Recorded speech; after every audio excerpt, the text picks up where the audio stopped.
All right. Hello, and welcome back to another Red Jacks on podcast with me, Fraser. Me, Charlie. Me, right? And your boy, Serhan. Oh, yeah. And this week, I haven't told you guys what it's on, but Nope. it is on the magical and convoluted world of Kingdom Hearts. Ooh, Oh, okay. how much time have Can of we worms we're got? about to get into, boys. That's it. There's a Yeah. lot of Can games. worms. There is a lot of games, but in order to try and keep this concise, it's still hopefully it doesn't run on too long. But we're only going to cover the main three numbered games. So Okay. that's about what, four podcasts? It could Or be one of like Serhan's. if you wanted a full breakdown of each game, I think there's like YouTube videos that are literally like 10 hours long. Dude, I have played one of Jesus. those games and I still didn't understand what was happening. Which one did you play? Yep. I played the one that you lent me. You literally lent me your PS3 and you lent me one of your Kingdom Hearts games. Did I? Oh wow. Yeah, you did. Oh Can't wow! believe I played trusted you one. with that. I gave up my Kingdom Hearts? No way. Oh You cool. lent it to me. I'm glad you played through that. Okay, you can help me then. Sure. There was a guy doing a thing with a big key. Let's go. Hey, he knows. Keyblade, technically Keyblade. Shut the fuck Cool, up. so You, I'm- you know more than I do about this. So yeah, I'm basically gonna cover like how the games came into being, how they were received, and then we'll dive into a bit of story bits. So that will probably be the bits where you guys can sort of come in and just say if you have any questions about anything, just like chime in and test my knowledge because it will get messy. But I'm just gonna try and cover the bare basics. That bare as in many. Like there's bare basics. Bare basics, bro. Dude, Kingdom Hearts makes Metal Gear look like a bedtime story. Like it makes it look simple, man. Looking forward to it. I think I Sorry. played one like years ago, and I think it was on like a PS1 or PS2 emulator. And I remember enjoying it. It's like a bit like Pulp Fiction. I know I've played it. I know I've seen it. I can't fucking remember what it's about. Would you have played through much of it, do you think? Or all of it? I think I did. I think I got really, really far. Or I think I got really, really far. But I played it for like 3 or 4 days at work because at the time I was just a technician sitting in the back of a bowling alley. So I just had it on my laptop. But yeah, I can't remember, mate. I honestly can't remember. Yeah, because That's me bringing it up. that's why I wanted you in the podcast as well, because is obviously that tied to like Disney worlds and stuff. I imagine that might have been what drew you in. Yeah. And the anime. And the anime side, the Japanese side. Right, so how does a game like this even come into being? Like a mashup of Final Fantasy and Disney characters. Well, it was created by Tetsuya Nomura, who's the creative producer. He worked at Square and he works from Final Fantasy V onwards since like 1992. Okay. And Shinji Hashimoto, who is a game producer, and he worked from Final Fantasy VII since 1995. And obviously, as you know, it was developed by Square Enix, who were formerly called Square or Squaresoft. Okay. So the game itself is a action RPG. Like if you look at a lot of things, they will say it's like hack and slash, which is like Devil May Cry and things like that. Yeah. But It's got those elements. yeah, it's got those elements, but I wouldn't like directly put it in that genre. No. You know about you guys.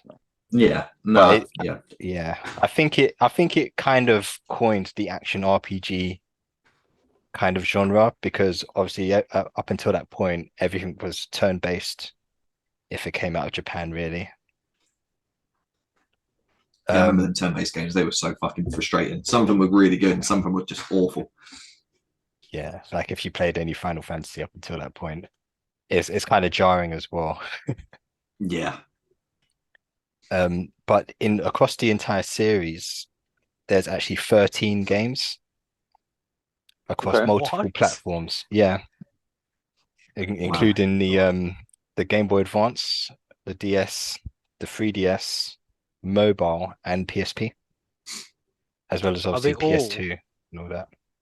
are they all like canon to the main story? All the They are, yeah. They try Ooh. they my definitely God. try to make them contribute to the story. Some of them are more like on the side than others, but there are ones like on the Game Boy Advance and like 3DS that are directly involved in the story without being the main numbered titles. Okay. Hmm. Okay. Um, so as of March 2022, the series has shipped more than 36 million copies worldwide. Whoa. 36 physical copies of the game. Uh, Mad. and spawned other media as well, including soundtracks, which is actually top notch. Uh, action Yeah. figures, books, card games, and the manga. There's a manga. Card game. There's a manga, yeah. There's like a little Ooh. book. I bet the A manga's card game I wicked. don't know about. Oh. That sounds sick. So sorry, just to kind of rewind because like I'm really interested in the how they came to like merge Disney and like this anime world. Mhm. How did they get like all the Hmm. rights and stuff like that? Was that like It was actually a big like a big coincidence, like a chance encounter. It's literally what I'm going to get onto now. So ooh, okay. Shinji Hashimoto and Hironobu Sakaguchi were having a conversation about Super Mario 64, and they were wondering how they could make a game that has that 3D movement and stuff like that. I guess a lot of game developers were probably thinking after Mario 64's boom, like how could they make something that can compete with that kind of 3D movement? Um, and they were thinking about what characters they could use. And literally the idea what they had was that only characters as popular as Disney's characters could rival someone like Mario at the time. Oh, So at the time, Square was actually sharing a building in Tokyo with the Disney Corporation, and no way. Hashimoto, yeah, Hashimoto was having a conversation in the elevator with a Disney executive, and that's No where they way. conceived a crossover between Square Enix and Disney. Wow. So Literally gave him an elevator pitch. That's crazy. yeah, literally, That's and mad. that was Right. because obviously Tetsuya Nomura had spoken with Shinji already about his idea for a game, and Mm. Shinji obviously wanted to get a game out there in development. So yeah, they managed to pitch it in an elevator, literally an elevator pitch. Sick. Damn. That's crazy. Good on it, man. Fucking hell.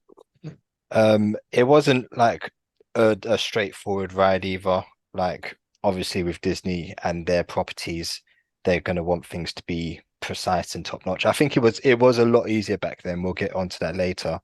Um, but I think they were a lot better at giving the go ahead. So the game actually began development, the first game, Kingdom Hearts, in February 2000, and originally focused more on gameplay with a simple story to appeal to Disney's target age range.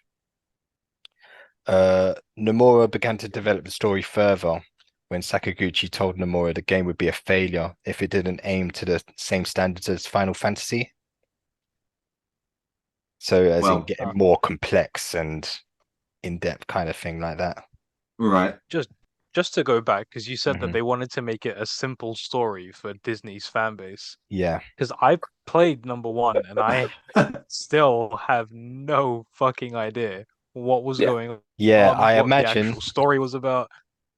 I do imagine that if they had kept their simple story, it probably would have been like you go to a level, you run through it like Mario, and then you finish, you get to the end of the level and you finish, and then you move on.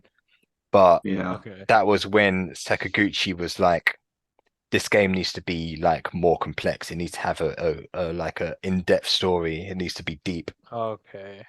They which took is that when, seriously, boy. yeah. So they The started Final like, Fantasy like yeah, Paul was like the whole that complex side. Cool. yeah, exactly. So yeah, they started like I guess they probably started with like the artwork and stuff like that. designing the characters and stuff and the worlds they were going to include. And then Nomura was like, okay, let me work on this story and make it crazy and hard to understand. So Kingdom Hearts actually released in 2002. Additional content was added to the North American release, which was absent in the initial Japanese release, such as new optional bosses. In a strange, like I've never heard of this being done before in any other game, but they added an optional boss called Kurt Caesar, which was named after a winner on the official website's naming game sweepstakes. So somebody basically put their name in. When they won the competition, they named the boss after them before putting them in the game in the North Wait, so what was the version. naming competition of like? So what competition did they win? They put their name in on the website. It's called Naming Game, and then that's it. And that's it. And then they Just like a raffle. they won that basically. Yeah. Oh, okay. Wow. I remember seeing a lot of that kind of stuff, like be getting involved in the game, like from like gaming magazines back in the day Yeah. in school and stuff. Yeah. See a lot of Yeah. those little articles for like, apply for us here, and you can get your name in the game or your voice or whatever. That's kind of cool though. hmm Yeah, I would have thought it would have been in like a magazine or something like PlayStation magazine, Yeah. but it's just like early internet. And they managed to get on and probably through a forum or something, put their name in. They also added an extra difficulty level and a teaser for Kingdom Hearts 2 In the first game. in the first They were game. optimistic. That's confident, man. Yeah. Yeah. I think again, like I think Nomura did it in a way that if it did bomb or something, or they didn't get the go ahead for Kingdom Hearts 2, then he left it in a way that would have been fine as a sort of one-off, a one and done kind of game. But Okay. yeah, I think he still had the idea for the continuation. Just thought he'd put a little teaser in there. So Did the first game do well? yes, it did. So during the first 2 months of its North American release, it was one of the top 3 highest selling video games and was among the top selling titles during 2002 Christmas holiday season. Okay, that's a very short period of time. I thought you were going to say for the whole of 2002. Well, it's like movies, isn't it? It's all about that release day. Yeah. Especially when back then when it's about physical releases as well. Yeah. So at the end of 2003, Square announced that Kingdom Hearts has sold its millionth copy in the United States. Wow. Okay, damn. So that's 1 million titles, probably within 4 to 6 months. Crazy. Mad. How many people have gone out of business because like physical casing and stuff just isn't made anymore? Because we had booklets and everything. It was so cool. Like every case had a vacuum formed memory card holder and shit in it as well. Hey, It was so cool. And now it's just like, I mean, it's great because you get all the games at your fingertips, but I mean, we lived in a great time. Like, yeah, they must have left a vacuum there. Yeah. Sales reached 1.2 million in Japan in the first quarter of 2004 and broke 4 million worldwide. By 2006, Kingdom Hearts had sold 2.6 million copies and earned $100 million in the United States alone. So yeah, this is over time, but I think especially with like these Japanese made games, sometimes it takes time to catch on in other countries, but still like it was just a ball that kept on rolling. Okay. How much did it cost them to actually make it and put it out there? I don't have so we have budget reference for to how that. much like money they were rolling in. I could not find a budget for that. Maybe it's on there. I didn't see it when I looked. I'm sure they made a massive profit though. I mean, what did you say, Yeah. 180 something mil? For sure. I think like from an actual physical game, I don't know what it was like back then. I know like around about nowadays, if an actual physical copy of a game, I think the actual game company get like 30% of the total, whatever it is. Hmm. So I think the rest of it goes on like licensing and publication and all that kind of stuff. Yeah. So I think about 30-40% is I think is what they actually get. And the shop would have to get money as well. They're selling it out. Yeah. Yeah. So whatever that would have been Mm. back then. Mm. But still though, what other games were out around about that time to compete? Other Neo? Because they sold a lot. 2002 to 2004. That was like what, Probably things PS2 like days? probably things like God of War, um, Crash GTA, didn't that come out around 2002? GTA would have been GTA banging. 3, What console is this? Yeah. PS2. PS2. All right. PS2, and the year is 2002. Yeah. That is the year. Indeed, sir. So yeah, Vice City, banging game. Medal Oh, of yeah, well Honor, done. OG Kingdom Hearts, as you mentioned, Tony Hawk's Pro Skater, Tony Hawk's What a game. Need for Speed, Hot Pursuit, Hot Pursuit. Oh, Hot Pursuit. Yeah. Yeah, that went great. uh, Burnout, I imagine, was around that time. I think so. Oh, original Spider-Man game, the first one, Tobey Maguire one. Oh, Ooh, that was a big one. Yeah. Ooh. A big, That's hard big to year, compete. man. Hitman 2, Ratchet and Clank. Didn't Okay, it? No, okay. that's not fine. Yeah, no, they're big games. I know all Mm. PS2. A lot of PS2 games were more hits than misses, in my opinion. I think, mean, there yeah, was a that lot was of like- bullshit.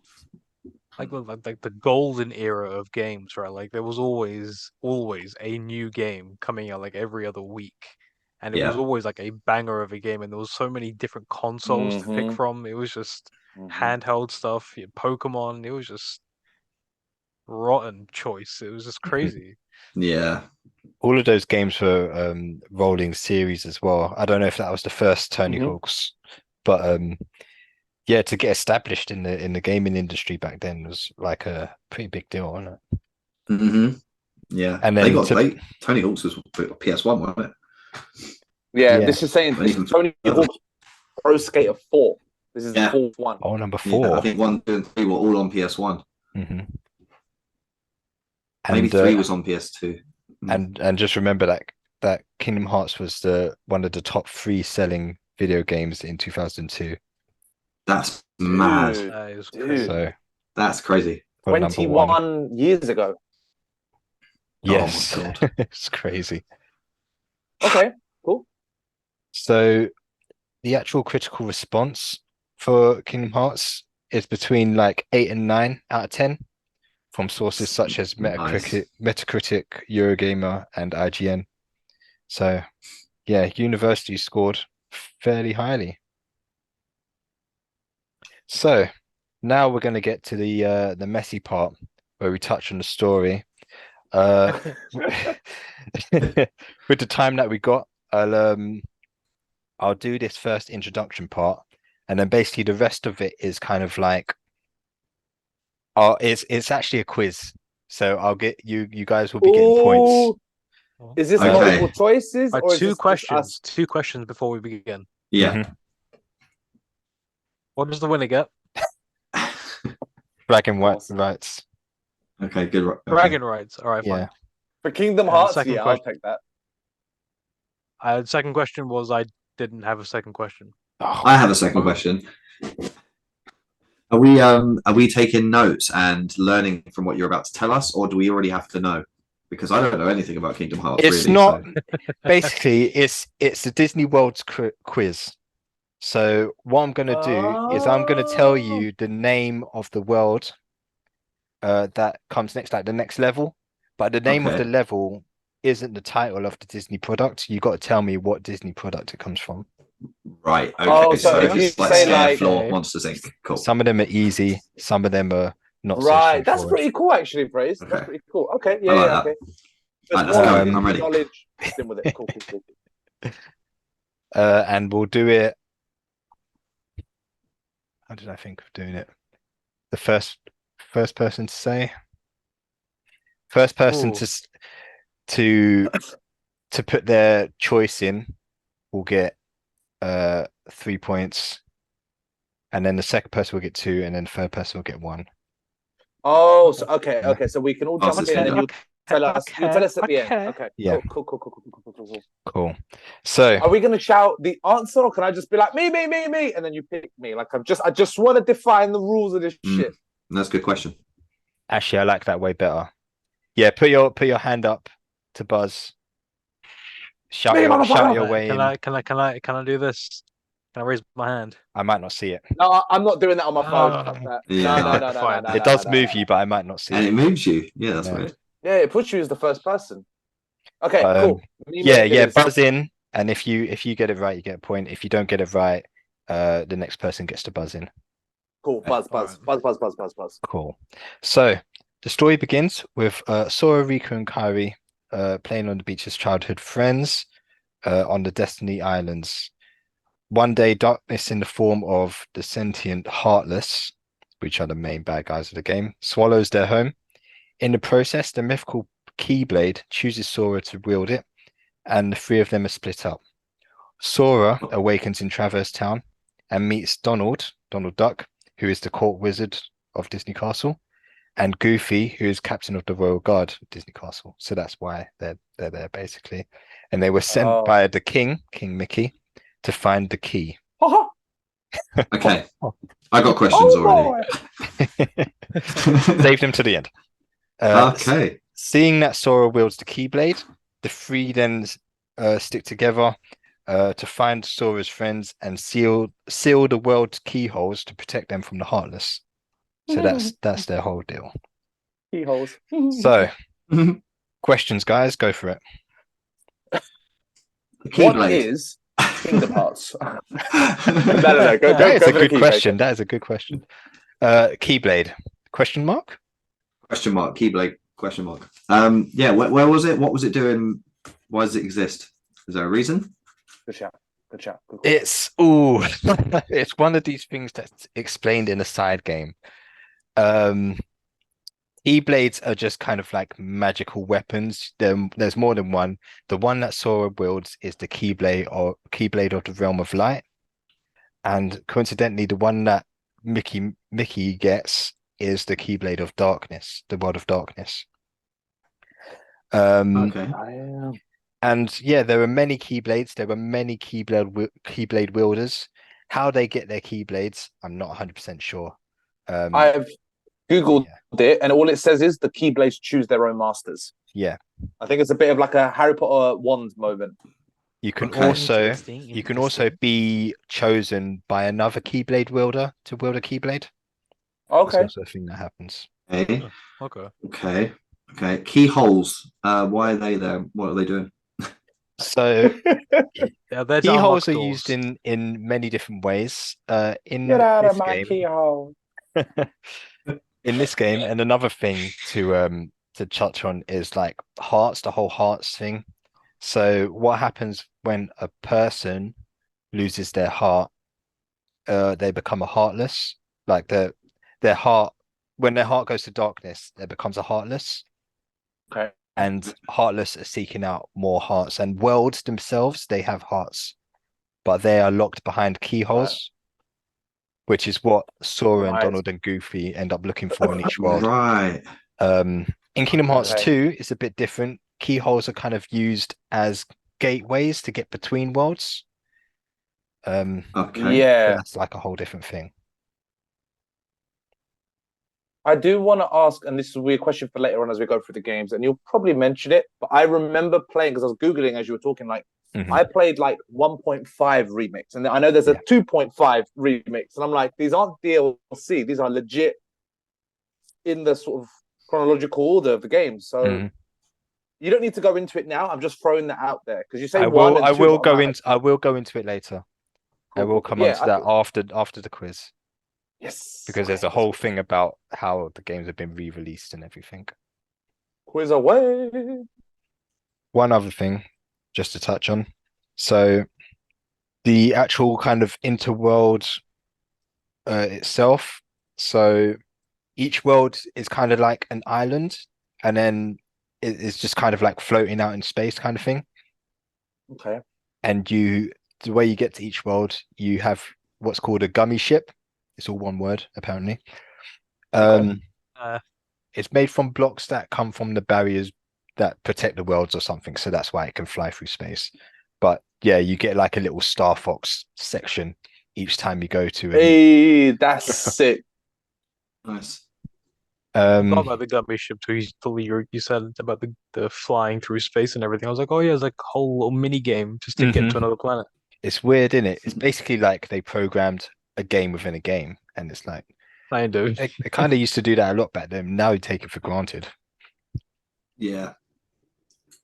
There's still no other game that's really done what Kingdom Hearts have done, man. This is like a serious relationship, an amalgamation of all these IPs that I've just not like. I guess the closest would be without a storyline, like sort of your Mario based, like the the one that you can play on the Switch, Chaz, with us, the Party game one, Party? Party one, or like Smash Brothers.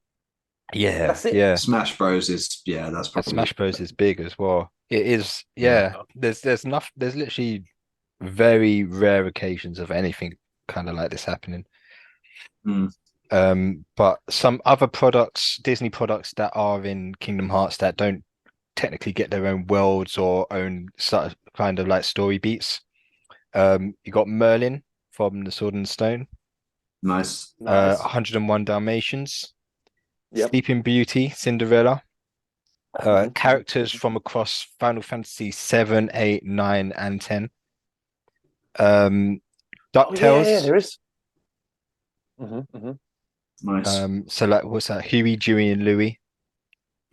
Possibly even Uncle Scrooge, I think his name. I can't remember. Scrooge. Chip and Dale.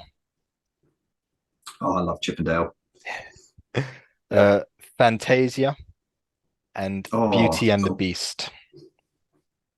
Beauty and the Beast. Cool. You also have summons. So you can summon during the game Simba, Genie, Bambi, Yeah. Dumbo, Tinkerbell, and Mushu. What does Bambi do? Just watch her mum get shot. And slip around. Just walks watch her mum in. get shot. Just watch it. It takes a hit for you. That's what it does. That I feel bad. Shit. I think it runs around you and like heals you, or Of course it does. drops pickups or something like that. How I can't remember. ironic that Bambi heals. Yeah, exactly. That's what she wanted. So we get on to the Disney World's quiz. Yes. Is this something you've made, or is it something that exists? It's something I've made, yeah.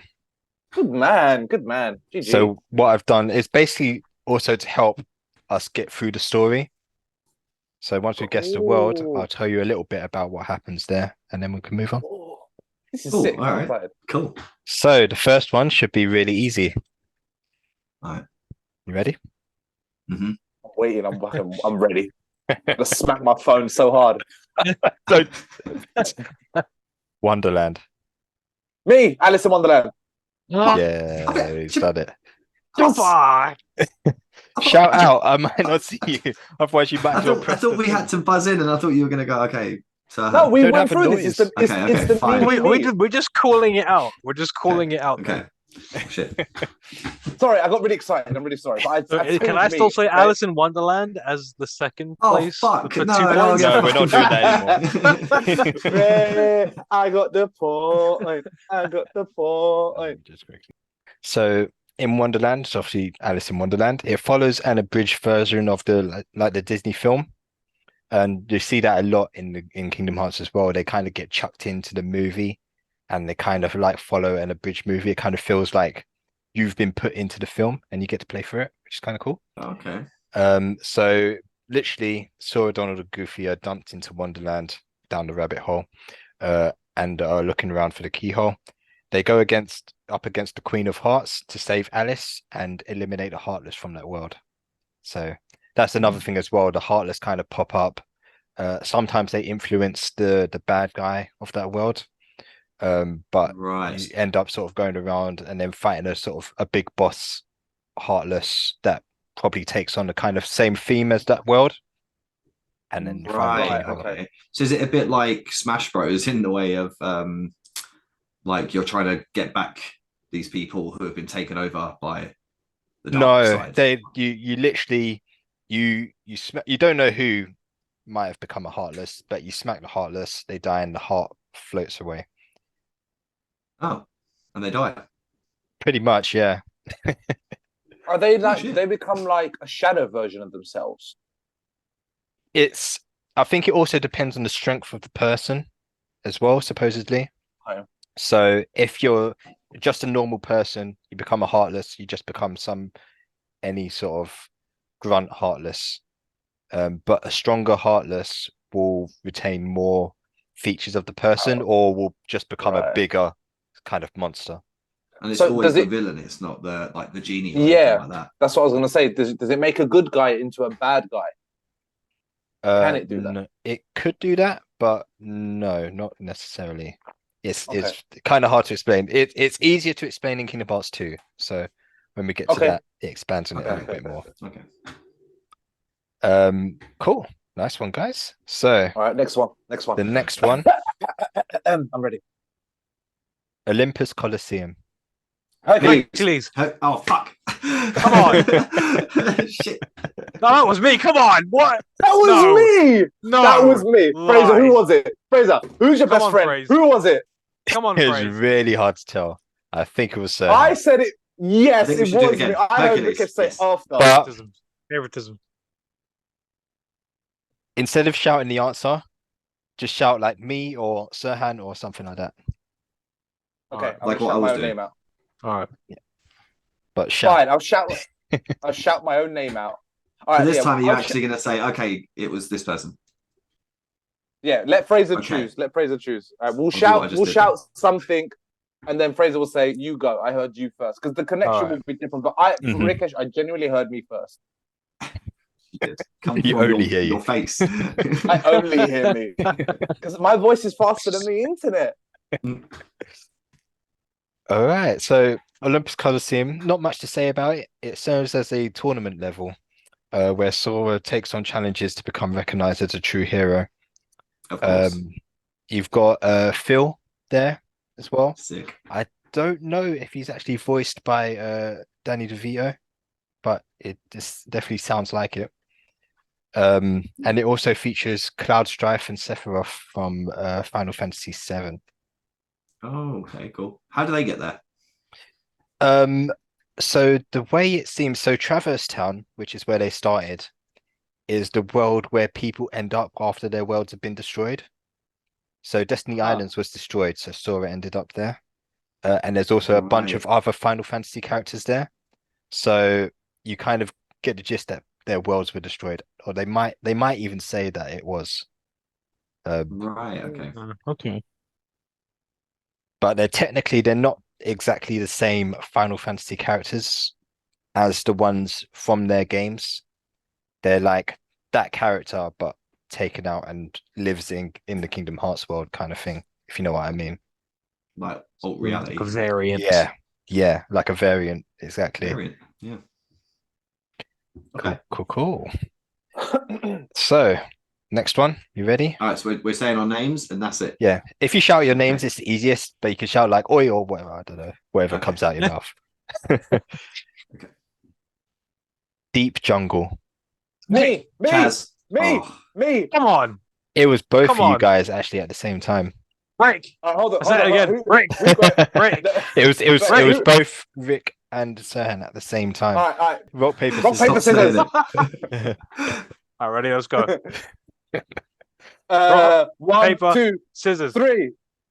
Bitch. Yeah. Oh. Yeah, okay, he got That's it. He my got favorite it. type of chant during rock, paper, scissors. 1, 2, 3.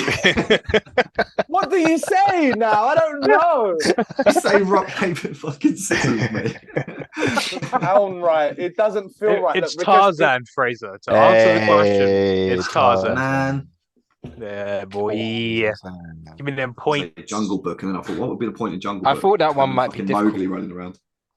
Was you going to say Jungle Book? Good No, guess. that's what tore me to make me late. That's a good guess. Man, I knew there was Tarzan because I remember that level. One of the few levels I actually remember from the game. mhm. So yeah, it kind of follows an abridged version. Obviously, after Tarzan has grown up, with Tarzan joining the party as you explore deep jungle and save gorillas. And you end up defeating Clayton, who is the hunter guy, Mhm. who has actually succumbed to the darkness, and then you seal the keyhole. Cool. So yeah, in this actual case, Clayton doesn't become a Heartless, but a Heartless does help him in the boss fight. Oh, Okay. So he just chooses to side with them. yeah, Yeah, he was a bad in a dude. way, yeah, He was already heartless. he was a bad dude. No. Um, but yeah, another thing is that obviously Disney characters can join your party and fight alongside you and give you different perks and stuff like that. But it does involve you switching out either Donald or Goofy to have them around with you. Oh, so you can only have 2 in your party. Yeah. Okay. Cool. Can you change them on the fly, or is it more like beginning of the level and the next As level? long as you can pause, which is only when you're not in a battle. You That's can. all. Yeah. Okay. Okay. Right, Fair. okay. Yeah. Actually, I kind of remember that. Yeah, it's cool. Another thing as well is like it's not just like Sora, Donald, and Goofy got together and now they're having like a great time. There is like a bit of friction like between Donald and Sora, kind of like Oh, over who's really? kind of yeah, because Donald's like Okay. being Donald, and then Goofy's kind of like pacifist kind of work between them. But it's a nice little dynamic like as they grow sort of to get on with each other in a way. But Oh, at the that's end of interesting. the day, they're actually only following Sora because King Mickey told them to. Oh, Okay. okay. Right. They spend the game sort of developing their friendship, which is something I like. Right. Okay. You ready for the next one? It's just gonna break Yeah. friendships. All right. This one is like a mini world. It's like the only sort of case of a world being within another world, which is kind of strange. So you guys ready? Mhm. 100 Acre Wood. Charlie, Frank. That was Charlie. What? Winnie the Pooh. That's Right. right. That's Oh, weird. What the I had fuck do they no do? clue. You had no No clue. clue. Damn. No. I was like So 100 Acre Wood. yeah, Winnie the Pooh is like a very unique level. As you go through other levels, you collect pages. Apparently, the Heartless got the book of Winnie the Pooh and ripped out all the pages. So as you collect the pages, you restore the book. I think Oh, that's cute. Merlin finds the book. So you go and see Merlin and you get sucked into the book and there's like one page and it's just Winnie there. And he's Okay. like, he can't remember any of his friends. Oh, that's So dark. yeah, it's kind of dark because he's sitting there, he can't remember Oh, anyone. right, yeah. And then as you collect pages and friends come back, you get different sort of areas of 100 Acre Wood, and you play different mini games. Oh my god. Cool. Yeah. Could you just find like 5 out of 6 pages and just leave one forgotten character like Piglet? Just forget him. It always Just end it the game, always I'm does done. it in order. So all you would do is cheat yourself out of like the last page. Ah, okay. Where and how do you find these pages? Is it like hidden locations? Is it scattered throughout all the worlds? Yeah, they're always in like them little treasure chests. So when you find an item, it's Right. usually in like a little treasure chest. Okay. Right, Cool, okay. cool. But yeah, it's a nice, cute little level that's like a break from going around and fighting things. Um, yeah, and it's a nice sort of story about bonding and stuff like that. What did I write here? So yeah, basically Sora takes the role of Christopher Robin in a way in the book. Yeah, it sounds like it actually. Yeah. Interesting. Okay. So just a bit of story content that comes in sort of in the middle of this point because it kind of follows a kind of dynamic where those first couple worlds were like easy worlds and then these next ones get a bit harder. So the team learn that Maleficent, who's the evil witch from Sleeping Beauty. Sleeping Beauty. Yeah. Yeah, and Mhm. Angelina Jolie. Yeah. Is it really? Not She in the plays her cartoon. in the cartoon. No, sorry, in the live action. That's how I got to know her. Oh shit. Might watch it. So the team learned that Maleficent is the one that's actually attacking worlds with the Heartless. So Sora and Riku are actually reunited in Traverse Town, but the meeting doesn't go well because Riku thinks that Sora's replaced his friends with Donald and Goofy. And Maleficent influences him to join her. So Riku kind of goes to the dark Ooh. side a little bit. Sasuke. Yeah. All right, lads, let's The start this. next world. Guys ready? Yeah. Let's go. Agrabah. Charlie. Right. Aladdin. It was Rick. What? Aladdin. Rick It was came Aladdin. definitely me. What? No, it Aladdin. was me, then Charlie, and Aladdin. then Rikesh. Bull! No, Your no, internet's no, broken. no. Most It might says be. it so was confident Rick. that was me. I Rick said wins the points. Nah, Aladdin. it was Even lag. Rick knows he was late. Aladdin. Shit. Blame your Scottish internet, mate. Aladdin. Give me the points. I swear I said that first. Ooh. Did you know it was Aladdin, Rick? I actually did. Yeah, I was Actually gonna did. say. Mm. I don't think I gave it away. Don't like this game. Don't like this game at all. So Jafar has help from Maleficent and the Heartless.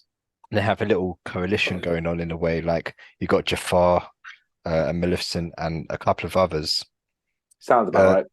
And Aladdin joins you as you fight against Jafar and save Jasmine and Genie to protect the world keyhole. It does kind of follow the film, but not directly. In fact, I think it picks up when Aladdin is still in the Cave of Wonder, and you go in and you find him in there, and then you escape with him. Oh, That's cool. so cool. But You he get to meet doesn't. the genie and stuff then. Yeah, Genie's Ooh. great. Genie is probably the best summon. Like you get him as a 100% summoner it is. after you finish the world. What does he do as a summon? Is Genie still voiced by Robin Williams in the game as And well? I am just googling that now. It's not. No, it's someone else. It is Oh. Dan Castellan Santana, which I can't pronounce his name, but it's the man who is the OG Dan man that does Castellana. Homer Simpson. Yeah, he does. Yeah. He does a pretty good Ah, job. Fair. So he does the genie in the game. Hmm Nice. But yeah, Genie has loads of like wild attacks. He shoots off random magic, and is it's just wild basically. Nice. I'm glad. Um, Genie's one of my favorites. he's even better in Kingdom Hearts 2 as well. Nice. Damn. So the next world. Ready? Let's go. Halloween Town. Charlie. Go on, Charlie. Nightmare Before Christmas. I knew you'd get. Yeah. Oh, bang. I had it in my head, It's but I was like, I don't Tim know. I I don't know the wouldn't have name. got that. I finally answered the question correctly. That was the most peaceful It's full. selection of it. It was just like me. Charlie. Just Charlie. Please. Imagine if So- you put your hand up and said that it was like Rikesh. You'd be like, what? Oh no, fucked it up. I you could get it wrong, and then like Rikesh would get a point. Oh, So give myself a headache. reaching Halloween Town, to the team's surprise, the town are aware of and are unfazed by the Heartless. Instead, they're trying to build a heart to control them for a festival. So Jack joins the team, and Sora helps find the pieces to complete the heart. The heart is then stolen by Oogie Boogie, so the team must defeat him and get it back, and reveal the keyhole in the process. Cool. I That sounds like- don't remember that happening. It's been a very long time since I played that game. It's weird. You get there, Heartless show up, you defeat them, and then Jack's like, "No, we're trying to use them." No. And then those little kids, they steal the heart for Oogie Boogie, and then you got to go to his place, and he becomes like the whole tower or something. It's very weird. That's awesome. I love Oogie Boogie. I don't know who he's voiced by, but he's very like kind of what's the word? Theatrical. Yeah, Mm. kooky. So the next world, kind of a world, Monstro. You Charlie. mean Rick. You put your hand up, Charlie, but you say your name after you put your hand up. Because I have to think It's, about the it's, actual it's answer. really difficult for me. And technically I heard Serhan. Frazer? Frazer, it's a podcast. No one can see. They can only It's hear. Come on. true. It's true, it's true. Go on, Serhan. Fine. With your I'm not even that technicalities. confident. I'm not even that confident. I was going to say Monsters Inc. You say Monsters Inc. Yeah. You're wrong. Yeah. I wasn't confident. All right, cool. Give it to Oh. Charlie. Give it to Charlie. Go on, Charlie. What do you think? Is it Monster? Was you going to see Monsters Inc. as well? No. I was, yeah, genuinely. So What- oh Right, shit. What's the name again, Fraser? Monstro. Could you give us a clue? So it's not a world, but it's a character in that world or a creature in that world. Oh, Very it's gonna be like old. an old, yeah. What, Very old one. should we This- know this, Fraser? Would we know this? Maybe. I'm not sure. Isn't Can I that the take a dragon that shot Thingy in the turns dark? into? Go for it. Hunchback of Notre Dame. No. Hmm. Ah, I I mean, I respect Okay. it. I'll go Snow respect White. it. Incorrect. Okay. Oh shit. It's the whale from Pinocchio. Oh, Pinocchio, motherfucker. Of course it is. That's Ah. his name. Yeah. Dan Monstro, Monstro. yeah. Mhm. Fuck. God, that film is so amazingly good, but Terrifying. terrifying. Terrifying. That Genuinely. Mhm. Yeah. 100%. So this whale Right. Okay. is Cool. basically floating through space. It swallows the gummy ship, so the team end up inside. Ah. You actually That's meet Geppetto in Traverse Town, so obviously their world's been destroyed already. But I think he and Pinocchio then go out and get swallowed by Monstro. That's so savage. And it kind of happens randomly as well. So once you've left Agrabah, it will just happen. Monstro will swallow the ship. And you end up inside and you meet Geppetto and Pinocchio. Pinocchio then goes missing because he's curious. So the team go off to find him, where they find Riku with Pinocchio. This is all inside okay. the whale. This is all inside the whale, yeah. So it looks kind of gross. Why would you go exploring inside of a whale? Pinocchio, fucking hell, Pinocchio, mate, come on. Jesus. I'm a real boy. Real pain in So- my ass. Pinocchio gets trapped inside a Heartless called Parasite Cage. So Sora and Riku actually team up to try and take it down. Riku then tries to take Pinocchio's heart, but he fails. Once they defeat the Parasite Cage, the indigestion causes Monstro to spit them out. Into So- space. Yeah.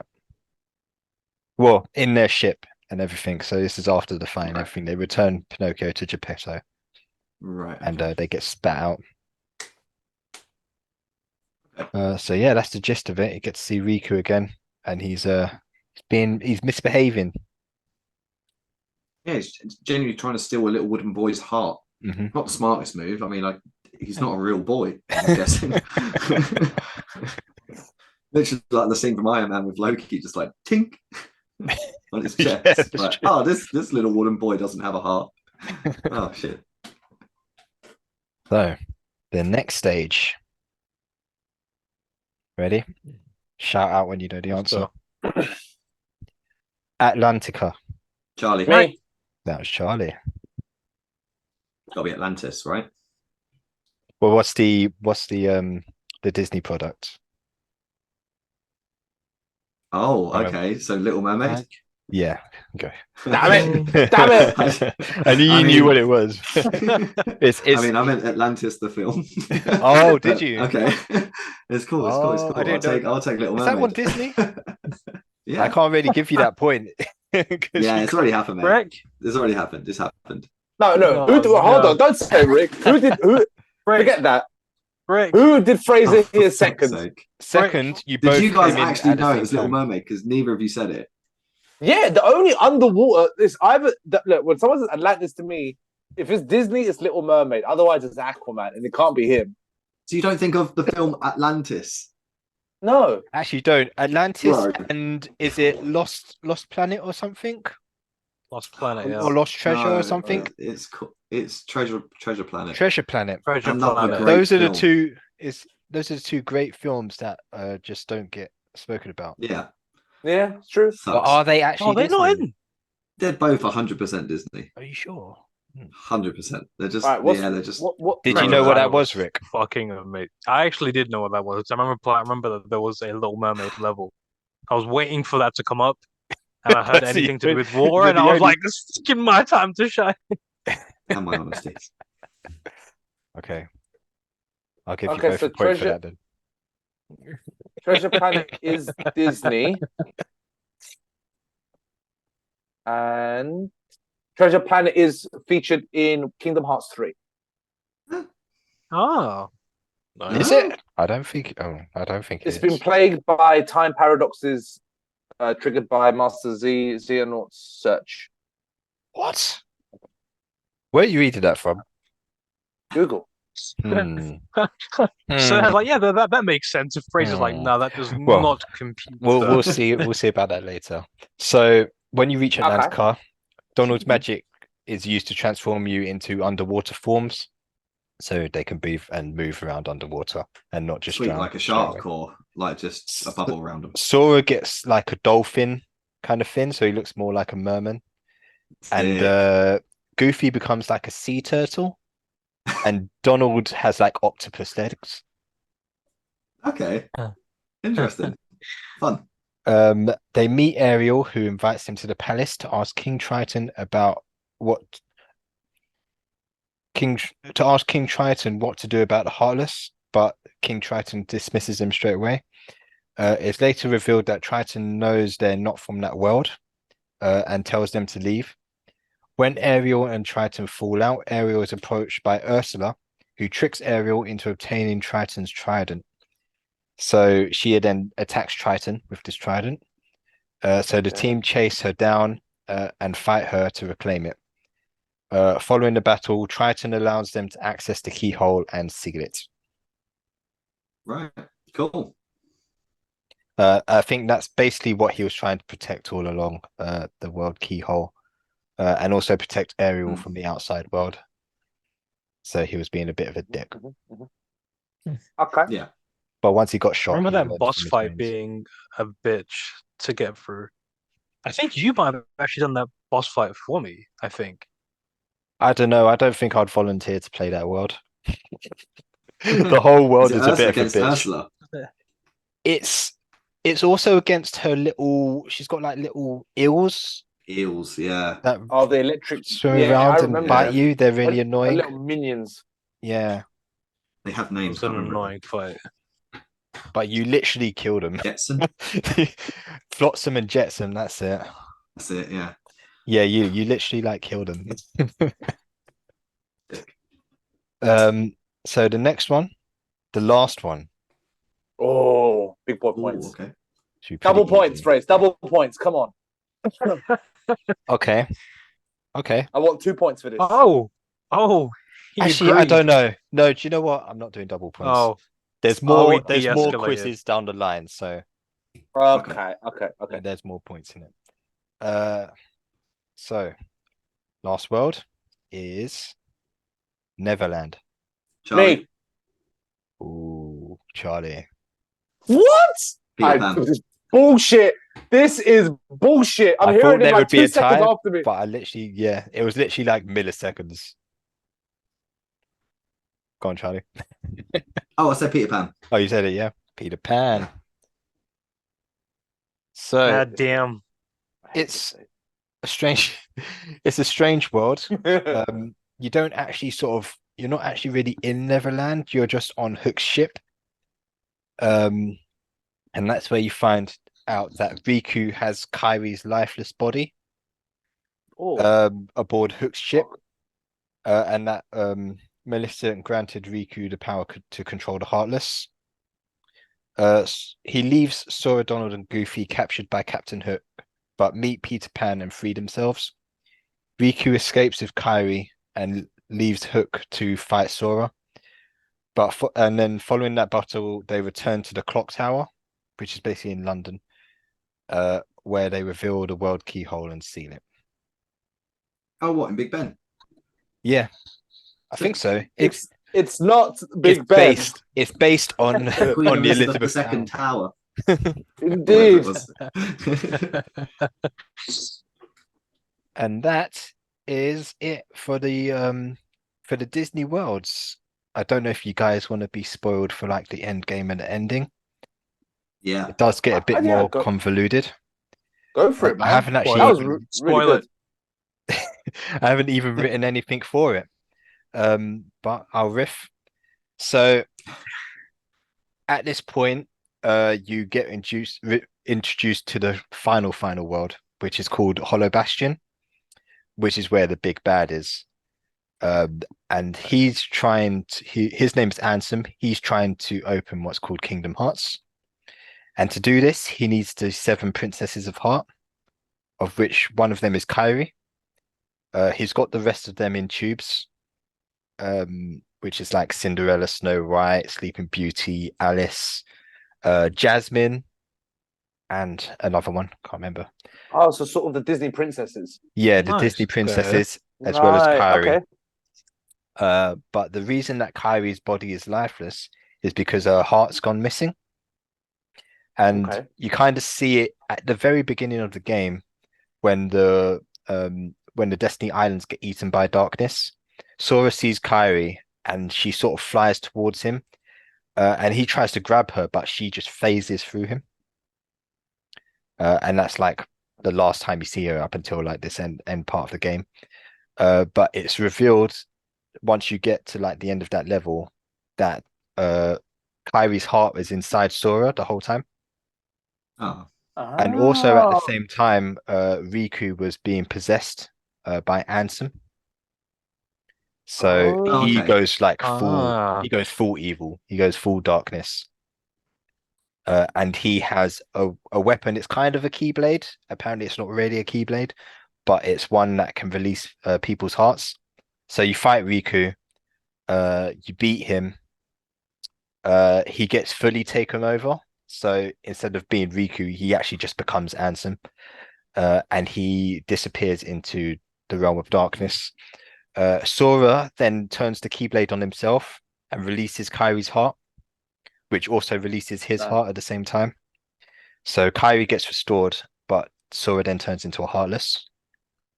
You then actually play as this Heartless, and you're just running around. You basically run back to kind of the beginning of the level. Where you meet Sora, Donald, and Kairi. And Sora, Donald and Goofy are about to attack you, but then Kairi she kind of recognizes you somehow. And through the power of plot, she turns you back into Sora. the power of plot. I love it. Also, another deep thing that happens at the beginning of the level. So at the beginning of the level, you find the other Princess of Heart is Belle from Beauty and the Beast. Yep. So you actually meet Beast at the beginning of the level. He's your partner for that level. Cool. And you meet Riku as well, and he takes the Keyblade from you. Now, when he takes the Keyblade from you, Donald and Goofy go, "Well, we were sent here to follow the Keyblade, so we're going to have to follow on without you, Sora, who hasn't got a weapon anymore." So yeah, you go through the rest of the level with Beast, and you're pretty much unable to attack. You've just got a wooden sword, but you still got a bunch of magic. So yeah, up until you meet Riku again, cool. you don't have a Keyblade, and then it comes back to you because Riku's gone evil, and it chooses to side with you instead. Um, Hmm. so yeah, that's it. The gang gets reunited, but then obviously the guys, Sora, Riku, Donald, and Riku, no, Sora, Donald, and Goofy go back to try and defeat Ansem and save Riku, which leads you into the world of darkness. And then you fight the big boss, who is trying to open Kingdom Hearts. So Kingdom Hearts itself is a weird concept.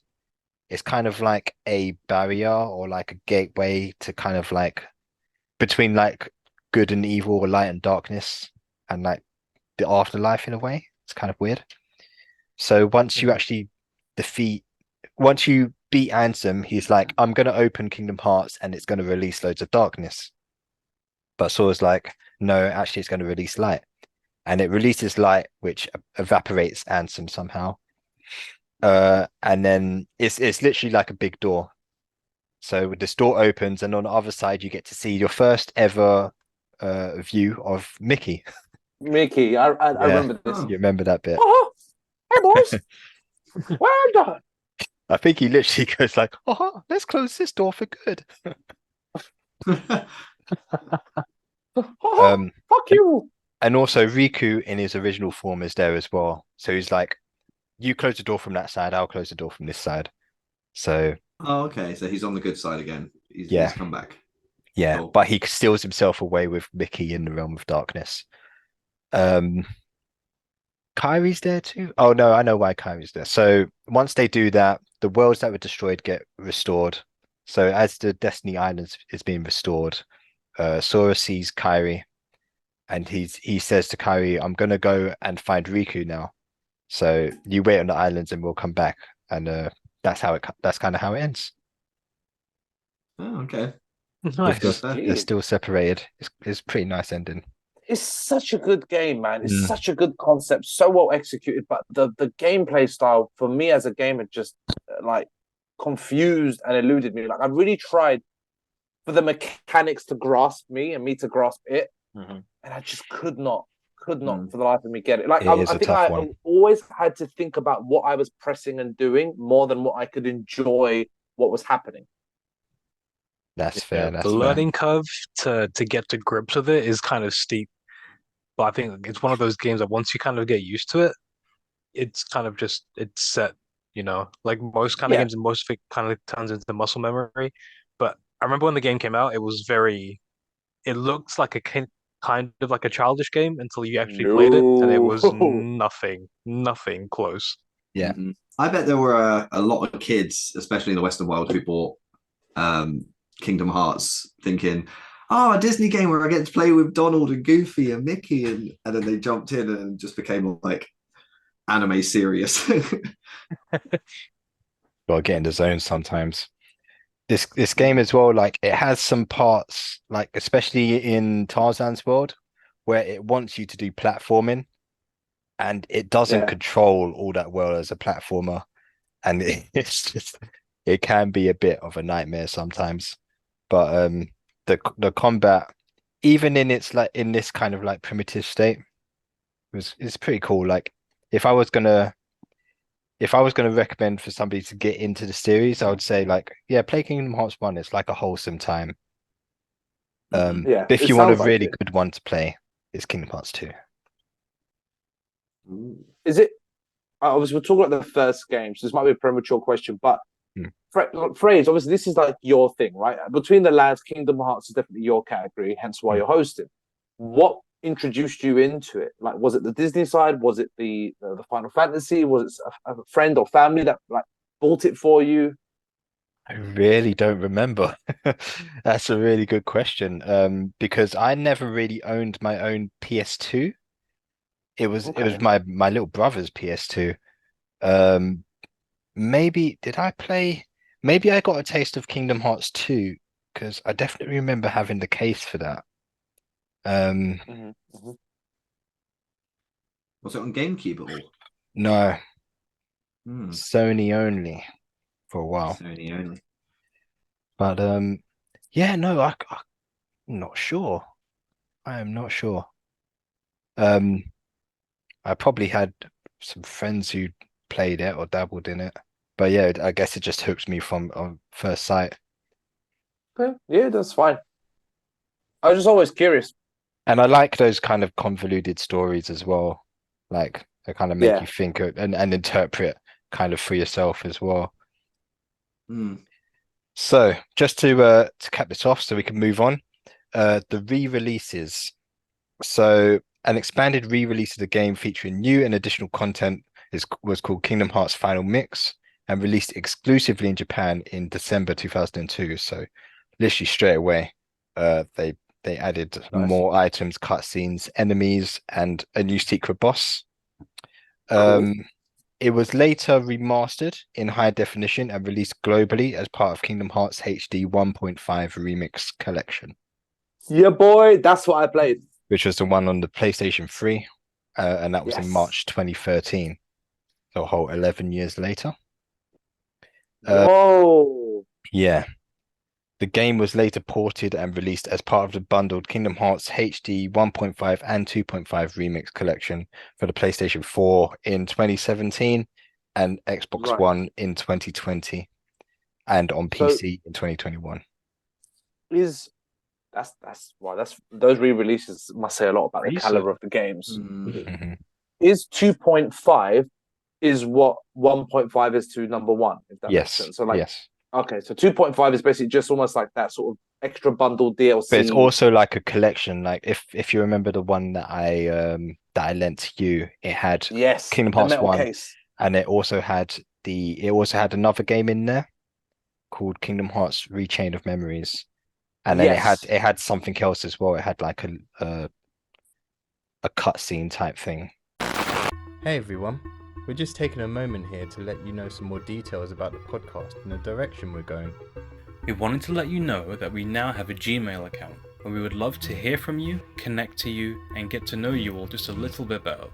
So if you have any questions or comments that you might have, please don't hesitate and get in contact with us at rjopoddy@gmail.com. That's rjopoddy@gmail.com. That's right, Rikesh. Another way to get closer to the poddy is our amazing but highly under-advertised Instagram page, where you can find a collection of our funny and silly ads with visuals for your entertainment, as well as updates on the poddy through our Instagram story, and where naturally you can also message us there as well. Find us at RedJacksonPodcast on Instagram, and we hope you enjoy. Lastly, we are having plans of developing the podcast, extending outside of our hobbies and getting closer to our own individual passions. For me, being a trained therapist, my passion as well as profession is to help people, connect to people, and share any tools and techniques that may be helpful to yourselves.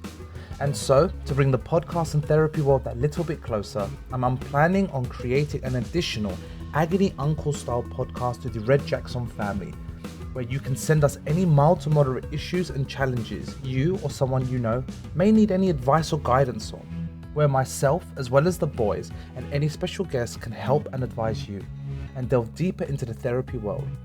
So please message us on RJOPoddy@gmail.com as mentioned above, and let's begin. If, however, you find yourself or someone you know in need of more specific, dedicated one-to-one long-term help, then please contact me directly at Serhan Avci therapy@gmail.com. That is SERHAN for November, AVCI therapy@gmail.com, or find me on the counselling directory under Serhan Avci as mentioned. I hope to help, I hope to guide, and I hope to empower you all. Please find all the relevant details in the description below. I hope you enjoyed and possibly found a new way to get involved and for all of us to connect further. And now we've taken enough of your time. Back to this amazing episode of Red Jackson.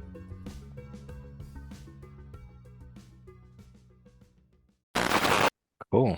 So that brings me on to Kingdom Hearts 2. So, the development of Kingdom Hearts 2.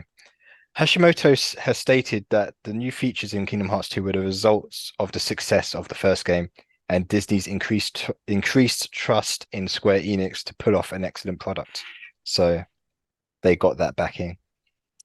Development plans began after Kingdom Hearts Final Mix, with the specific details decided in July 2003, so near enough straight away. One obstacle was the development team's desire to showcase Mickey Mouse more, which required Disney's approval. Many gameplay aspects were improved, reworked, or added thanks to user feedback from the previous game, and also due to them having more time and more available technology. Improvements include camera control, combat mechanics such as drive forms and reaction commands, the scale and exploration of the worlds as well. Kingdom Hearts 2 released in Japan in December 2005 and worldwide in 2006. Damn.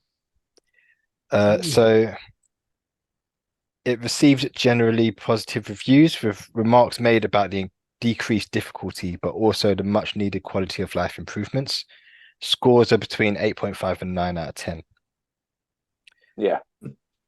Within a I see week that. of its release, its Japanese release, Kingdom Hearts 2 shipped 1 million copies, selling almost 730,000 copies. Wow. So yeah, nearly 3/4 of what it shipped, it sold in its first week. Mad.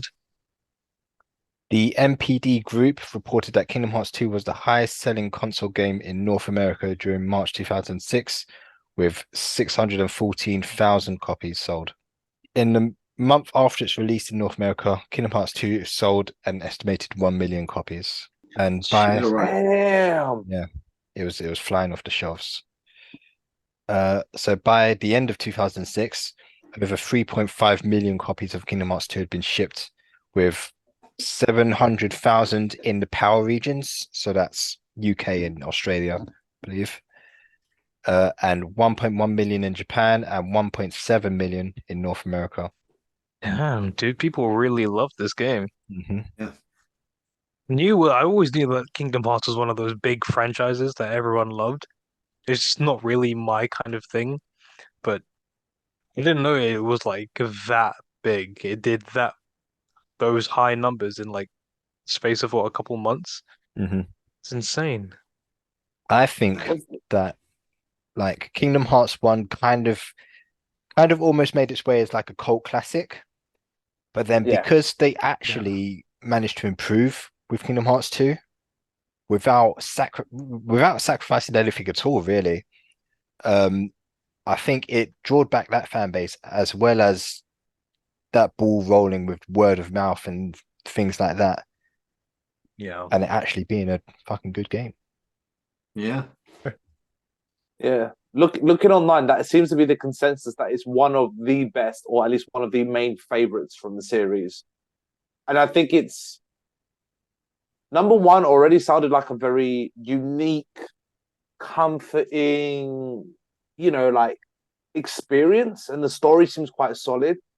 And then to be able to get that and improve upon it genuinely, not just more equals better, bigger equals better, more so just those little tweaks Mm-hmm. and knowing what to add and trim off. It sounds like a fucking awesome game, but I have to ask, especially for the day and time it was, PS2 moving on to PS3, was any of these games those games that you would get where you're like, it's 2 discs or 3 discs, because it seems really expansive for It was something one on one disc. disc.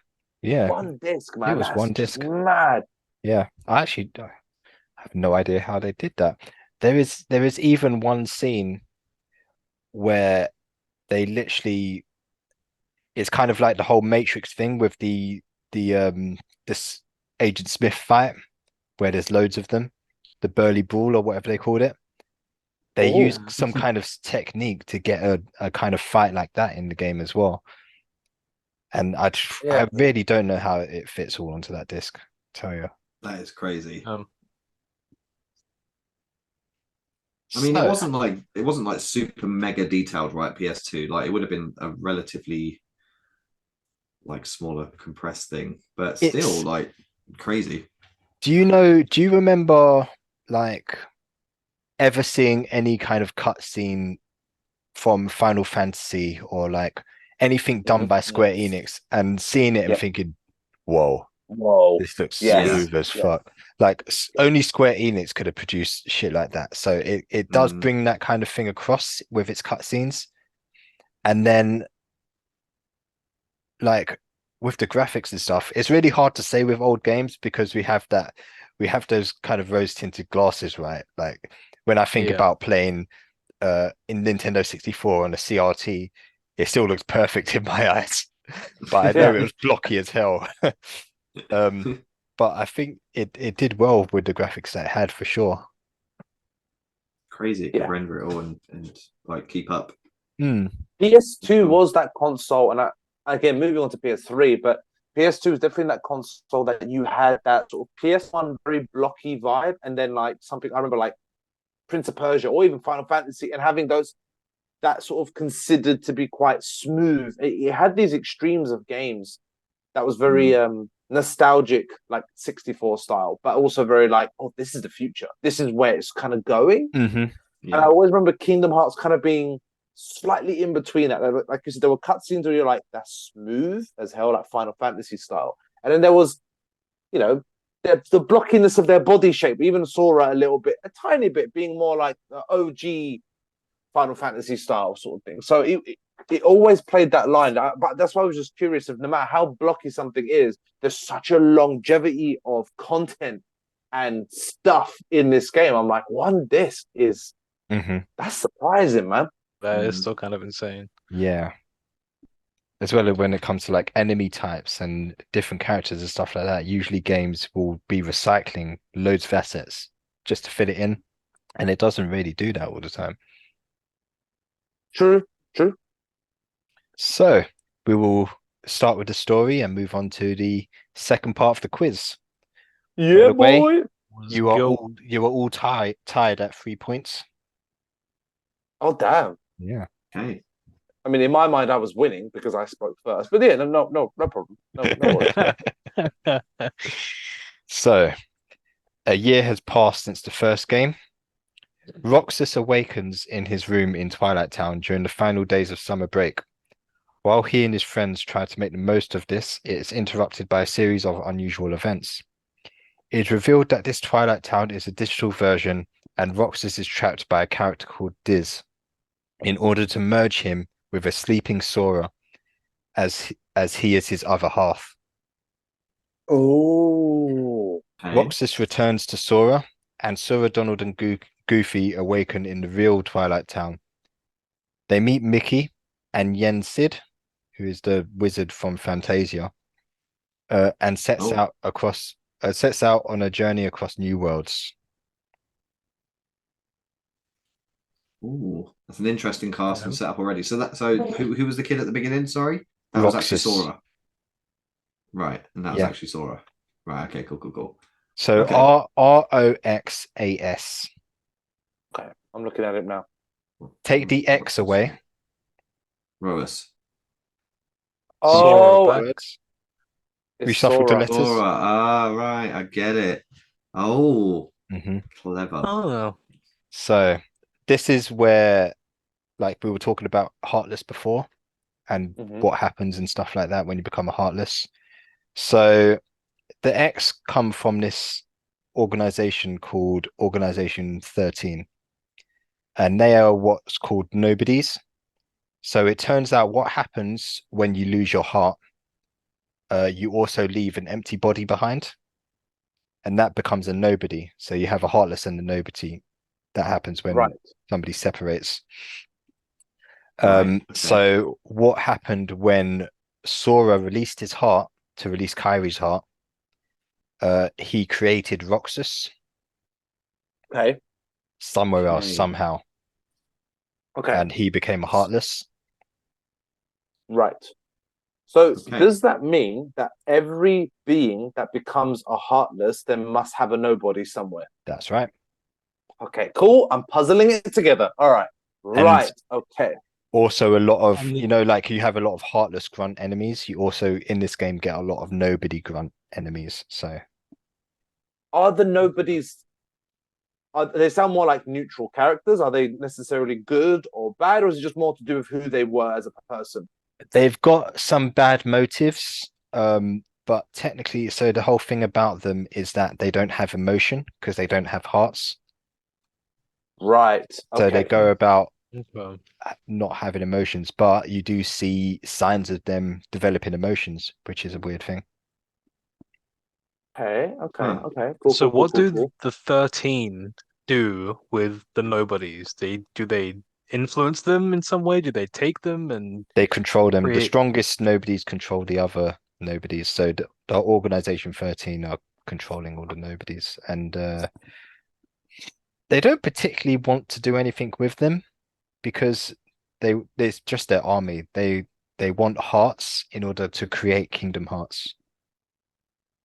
Well, that's what the And the boss 13 wants to do are anyway. these like good guys or bad guys, or are they just doing Yeah, they're bad guys because they they're also go bad? about influencing Heartless as well, telling Heartless what to do. So they go about causing mischief.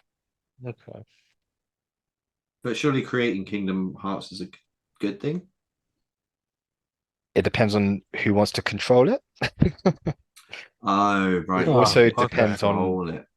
I think it also depends on what type of Kingdom Hearts it is as well, which is a whole different thing that I don't fully understand. So don't ask. Zahan's googling something. You can see his face. Yeah, I'm like googling stuff like, okay, hold on. If 1+1 = 2 and 2 Cheating. plus, He's cheating, I'm Fraser. not cheating. Disqualify him. There's no quiz. Disqualify Yeah, him, Fraser. So I'm trying. and the way that you know that it's revealed during the game, but the way that you know you kind of need to stop this organization is because the leader of the organization is the nobody of the bad guy from the last game. Right. okay. So he's okay. So Oh. he's the nobody of the other. Hold on.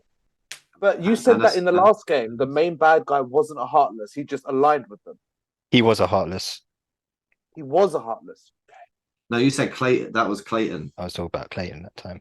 from the Okay, Tarzan. my bad. My bad. Imagine, My bad. now I'm imagining Clayton as the head of the organization Can you imagine? with his Just, rifle.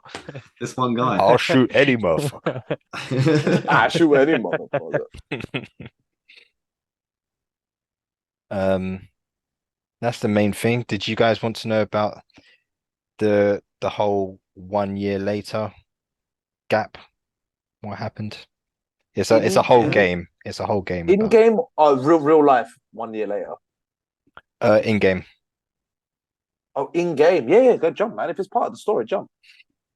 I mean, it's kind of like after we left Sora at the end of the other game, he ended up in just some random place. He come across this tower called Tower Oblivion or Castle Oblivion. When he went in there, Donald and Goofy suddenly lost all their memories. It turned out their memories were being manipulated by a nobody called Namine. And she was manipulating him for the organization so that the organization could control him, but she then felt bad about it. And Sora ended up going through and wiping out like half of the organization anyway. So that plan didn't really go well. And then Oh, Diz man. comes along and says, we can put him to sleep and rebuild all their memories. Riku's in that game as well. So where you sort of go in the castle on the ground floor as Sora and work your way up, Riku goes in at the basement level and works his way up to the ground floor. And his whole story is just about coming to terms with his inner darkness, and he also wipes out a couple of organization members. Nice. But that's basically it. And Namine is the nobody of Kairi. Okay. But Namine. Kairi can't become a Heartless because she's a princess of heart, and princesses of heart don't have darkness in their hearts, so it doesn't work. Right. But they But can she still can have their get a hearts nobody. released. Yeah, Right. she can Oh. lose her heart, but it won't go to darkness. But Okay. and as Charlie said, but a nobody can still happen in that Yeah. moment. Yeah. Damn. Okay. Okay, so it's like the way I'm gonna put it is like, the people with the hearts are, let's say, the positive side, right? They release their hearts, you get the negative, and then through that transaction, the nobodies are the neutral. There's just nothing in them. Literally nothing. Yeah, their whole thing is nothing. Okay. Nothingness. Cool. Which we'll get onto. That's the main thing. You don't get as many summons in this game. You get Chicken Little. You get Oh, Genie. that's so cool. Yeah, it's weird, isn't it? Okay. It's quite useful as well. Genie, of course, Stitch, Yes. and Tinkerbell. Sick. Okay. Because she's magic, right? Is she magic? Yeah. Yeah, Chicken Little is from Disney. I never knew that. No, I didn't. I would not have connected Chicken Little to Disney. Chicken Little and Stuart Little came out at a similar time, and that confused me. Yeah, it's true. So, yeah. the Disney World quiz. Try and There we go. There we go. I'm leaning in, boys. I'm leaning in. I swear to God, Lean. Fraser. if you don't get this one, I won't blame you. It's a bit of a strange one. But the first world you visit after leaving Twilight Town is called Mysterious Tower. Me. Go on, Serhan. Is it Sword in the Stone? No, it's not. Damn it. It's not Merlin's Tower. Damn it. All right, me, Go on. Charlie. Sleeping Beauty. Nope. Not Prison the Tower. one. Oh, Can I guess again? Go on, then. Rick hasn't got. Mysterious Tower. Yeah. Can I? All right. If Rikesh gets it wrong, can I guess again? can I guess again? No, If I asked Rikesh, first, if Charlie. Rikesh gets a guess, Why I'll I feel give like you you've all suddenly Googled it after fucking it up the first time. Now everyone's so eager to No, fucking I've jump got in a on it. different answer. I'm not if googling anything. Rikesh gets a guess, and then I'll give you a little hint. All right, fair.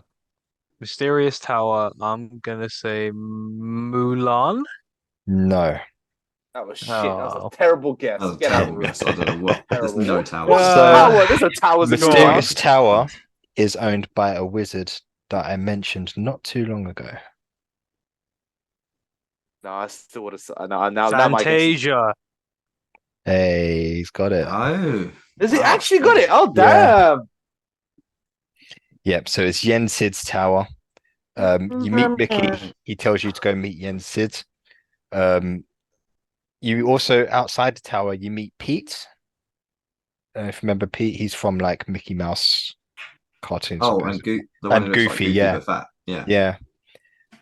And he's working with Maleficent. He's trying to evade the tower with Heartless. So Yen Sid is revealed to actually be a trainer of Keyblade Masters. And is Yen Mickey's Sid and teacher. Diz, they're Disney together, right?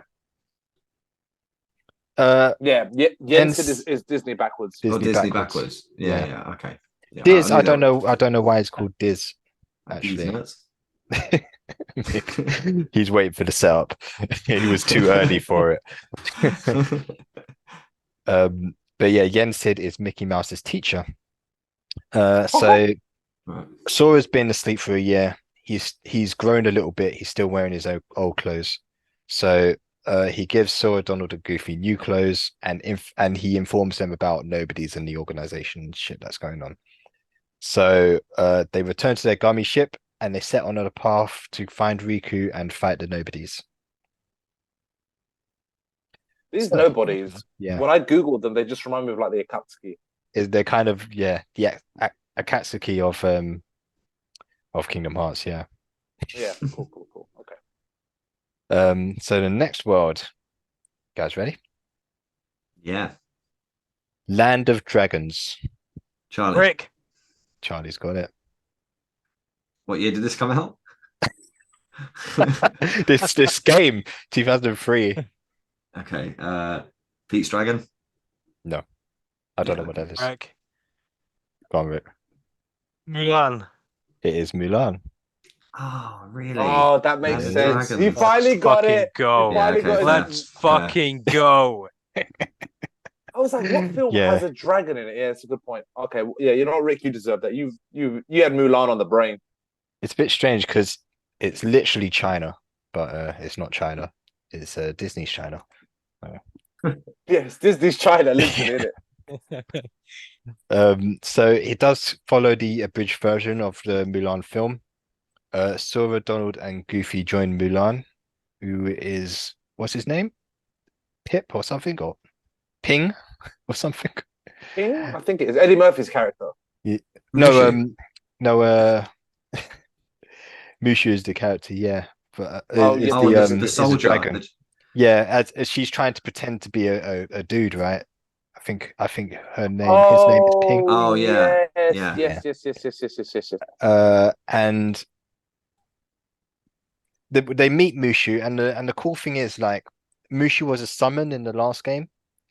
He actually remembers being a summon in the last game, so when you meet him, it's like, oh wow, Mushu. Like they Sick. recognize each other. Is That's cool. so hold on. Mulan.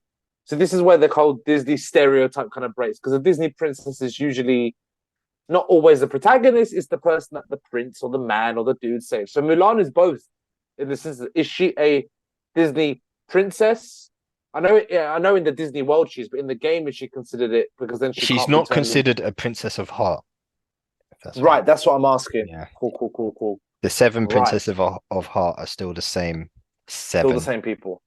at this point. Right. Okay. So she's more just like one of the main protagonists that she's helping you out with. Cool. Yep. So yeah, she can join your party. So they join the Chinese army to fight Shan Yu.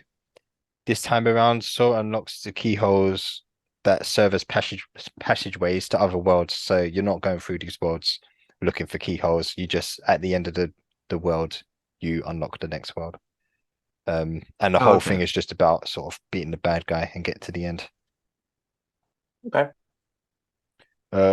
Yeah. So the next one, ready? Should be a pretty easy one. Yeah. Beast's Castle. Charlie. Me. Right. Go on, Charlie. Beauty and the Beast.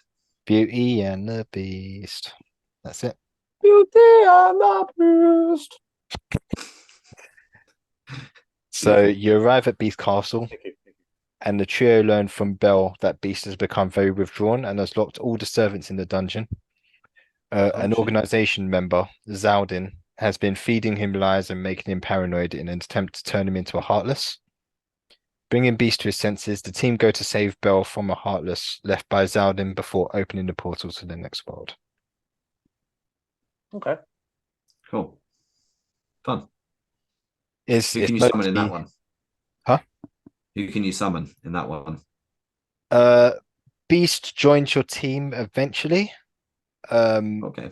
But it's only after you go running around and it's getting his servants out of the dungeon, and you fight him for a little bit, and then he gets his senses back.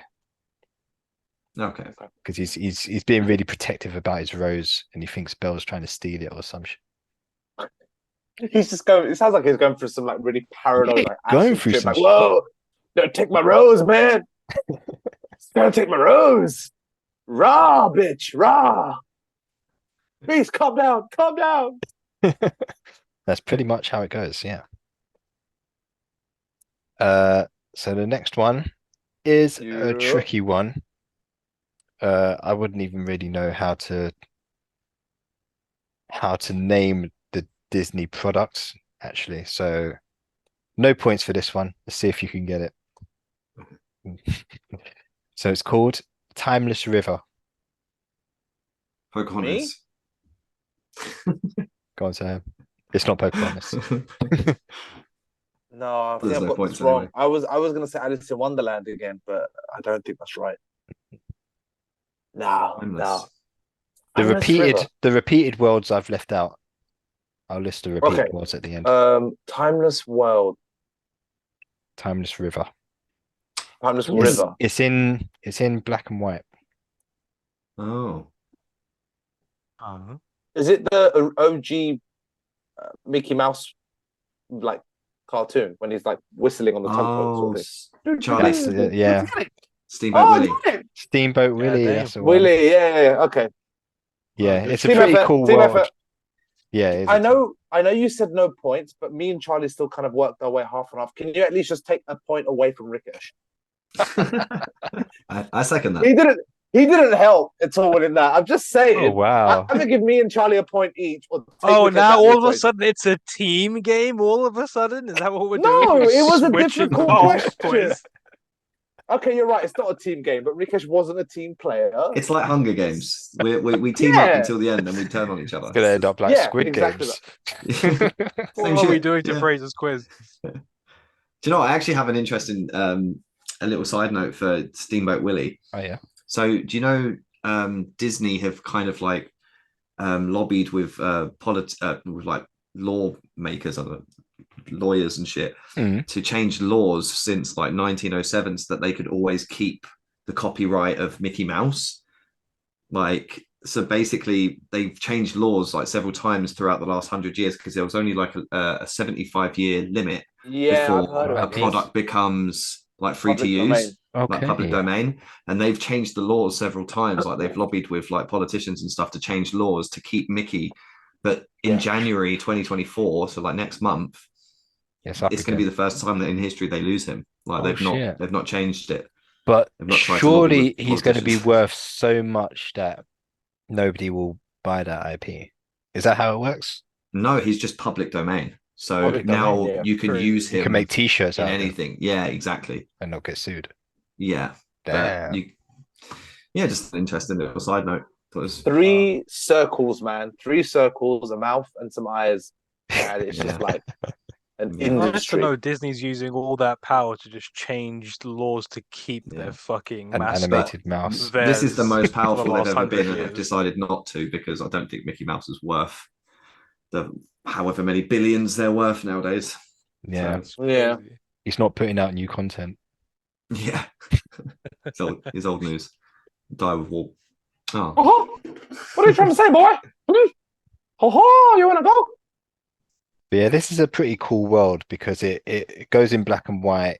Sora, Donald, and Goofy take on these old-timey cartoony forms as well. So they look Cool. like classic. Oh, And cool. you go through these different scenes in the world. And it's supposed to be like a portal to the past in a way. So you go to Disney Castle, you find this cornerstone, and it takes you back in time to before the castle was built. And it's just like a town.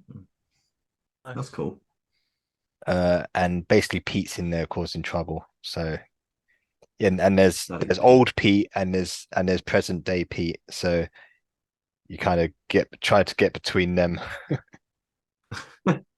Fun. Yeah, it's cool.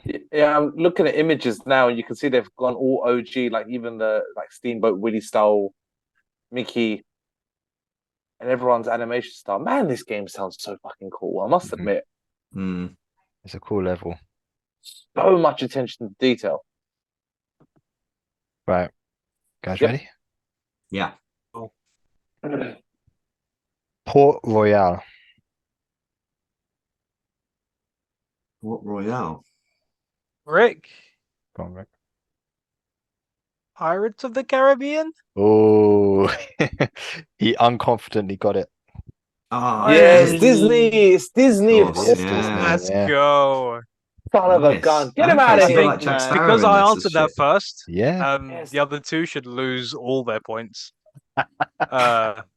Because they didn't say anything. They didn't even hazard a guess. So I think I think what you mean is me and Disqualified. Charlie were being gentlemanly and gave you your go, right? all of a Yeah? sudden, You now can't, it's you can't do the rules anything of the nice. game. You can't do anything nice, Serhan. Just you No. shouldn't do it next time. Rikesh Can't is win, winning, you so can't you win. might want to think twice about Oh doing shit! Bad tactic. Let's see how it pays off. I don't know how I'm winning a Kingdom Hearts quiz, but I'll take it. Somehow, because you know about Disney, and I still don't know how you're winning that much. I was so confident in the first one. This one, I've been so lost. Oh dear. But yeah, you get to go to the Caribbean. You get to join Jack Sparrow. Well, he joins you. And it follows an abridged version of the first film. So Pete has sided with Captain Barbossa and the undead pirates, who are only vulnerable when they're under the moonlight, and take extra damage from magic as well, which is a nice little mechanic. So you go through everything. You get to the cave at the end. You fight Barbossa, who has help from a Heartless, and you defeat him to obviously move on. But it follows the whole same thing of like Will and his pirate roots and stuff like that. And yeah, it keeps you involved. That's cool. That's really cool. Hold on. So this came out. This Kingdom Hearts 2, which we're talking about, came out in like 2005, 6. Yeah, 2005 it was released. Yeah. Whoa! The original OG Pirates of the Caribbean film came out in 2003. Mm-hmm. Wow. It doesn't feel that long Jesus. ago, man. That's 20 years ago. Yeah. Yeah, man. Shit. It's crazy. He was so young. Whoa. That's why I was like, nah, it can't be Pirates of the Caribbean, man. I'm like, it didn't exist then. I'm thinking like mid 2010 onwards. Yeah, it's a classic Good now. year for Orlando Bloom. That and Lord of the Rings was going on, wasn't it? Mm-hmm. Yeah. What film? Right. So the next world in the Disney Worlds quiz. Guys ready? Yes, sir. Yes, sir. Pride Lands. Charlie. Me. That was Charlie. Oh, come It on. was. Lion King. It is the Lion King. Bang. I said it. I heard that. Uh, Broken Lion King. a little tidbit about this world. They actually wanted to put it in Kingdom Hearts 1, but because in this world you transform again, so Sora becomes like a lion cub, Goofy becomes a tortoise, and Donald becomes an actual, I don't know, like some flying bird, some kind of bird. Don't know exactly Why what. does Goofy always become a tortoise? Or a turtle? I think it's because his weapon is a shield. So I think they just find it easy to put the shield on his back. So cool. But yeah, obviously they didn't have the time or technology to do that kind of stuff and give him a whole move set and everything. So That makes sense. they saved it for this game, and they made Simba summoned in the first game. Cool. Cool. Does Simba recognize you in this? Yeah, he does, and Nice. it's quite nice as well because it picks up halfway through the film, so you arrive. The Pride Land has already fallen to Scar, but you save Nala, and then and Pete's there as well. He's got a different form. He's like a fat lion, and yeah, I can see him. You see him, yeah. He's all gruff, and they're obviously like, "Oh, we need Simba to come back because he's a true king." So you then leave the Pride Lands and go out to find Simba, and that's obviously where you meet him. And he's like, "Oh, Sora, Donald, Goofy," and you meet Timon and Pumbaa as well. That's cool. And then obviously you persuade him to come back to the Pride Lands, where you take back over Pride Rock and you fight Scar in what is probably people's least favorite boss fight. But oh really? Is it because you're in a weird form? I think so, yeah, and because he's a weird boss to fight as well. I think he nearly becomes a Heartless, but he doesn't really. But yeah, he's evil. Is that? But when you say like people hate bosses in certain games for different reasons. Either it's like, oh, it's a bit like the mechanics are a bit broken, or it's really OP, or it's just really a good but difficult fight. Like what's the it's mechanics. It's not. It's just mechanic. It's just an annoying character to fight. Yeah. And to fight him. Okay, cool. Yeah, I believe that's it. But yeah, it's a cool little world. It's quite large. Again, like how they did it on the PS2 is crazy. Yeah, it's a fun world to be in. So we are on the last original world for this game. It's a toughie. Guys ready? Oh, take a deep breath. Space Paranoids. Me. What is it?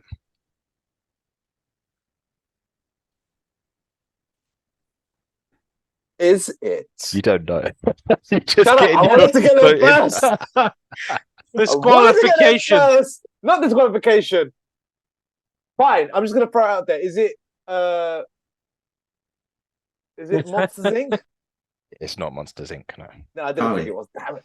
Go on, Charlie. Charlie. Is it Treasure Planet? It's not Treasure Planet, unfortunately. That was a good guess. Yeah, you get a guess, and then I'll give you a hint. give you guys a hint. See if you get it. Okay. Wally weren't out, was it? No. I was thinking Wally, but Wally can't be. It's Hmm. too. That would be weird. Um, Although having either would be pretty sick. would no. Lilo and Stitch. Good guess. That's where my mind Is it- would have gone, but no, it's not Lilo and Oh, that's a really good Ah. one. Mhm. Okay, so there's So- another space thing. That's... Hold on. This Give us the world name. Give us the name again, and then give us the clue because I've already forgotten the name. is called Space Paranoids, but this Okay. world is not in space. It's not in outer space. It's in cyberspace. Oh, is it Tron? It is Tron. Mad. Oh, Okay. I what? forget that's Disney. Dang I it. do think... Yeah, that's weird. Good guess. Good Tron. guess. Yeah. Nice, Oh, they really nice, put nice, nice. everything in this game, man. Mhm. So I didn't even know Tron was Disney. Yeah. It's Should Daft Punk make a cameo at some point in this world? Because that would be fucking 10 out of 10. not quite, but there are light cycles. Nice. Do you know, for a moment, I thought it was going to be like the Iron Giant. Oh, that would be cool. But I think that's Paramount. Yeah, I don't think that's Disney. I don't know anymore. I I didn't even know miss Iron Tron Giant. was Disney. Tron is another weird case of a world being inside another world. So Yeah. you end up back in Hollow Bastion again at some point, and you're trying to unlock Ansem's old computer, to find some information, Whoa. and you find out it's being locked by the MCP or some shit, and then you get sucked into the computer. It turns out you're in Space Paranoids, and all the programs are like Tron and whatever. It looks so cool. Nice. It's really cool aesthetic. Even your outfit. Oh, that's cool. And yeah, because you're messing with the computer trying to guess the password, you get arrested. But then Tron gets you out, and they're trying to figure out how to get back to the real world. But the MCP hampers their process and attempts to have them deleted. They do figure out how to get back, but then you go back in to help Tron delete the MCP and obtain the data you seek and prevent it from wreaking havoc.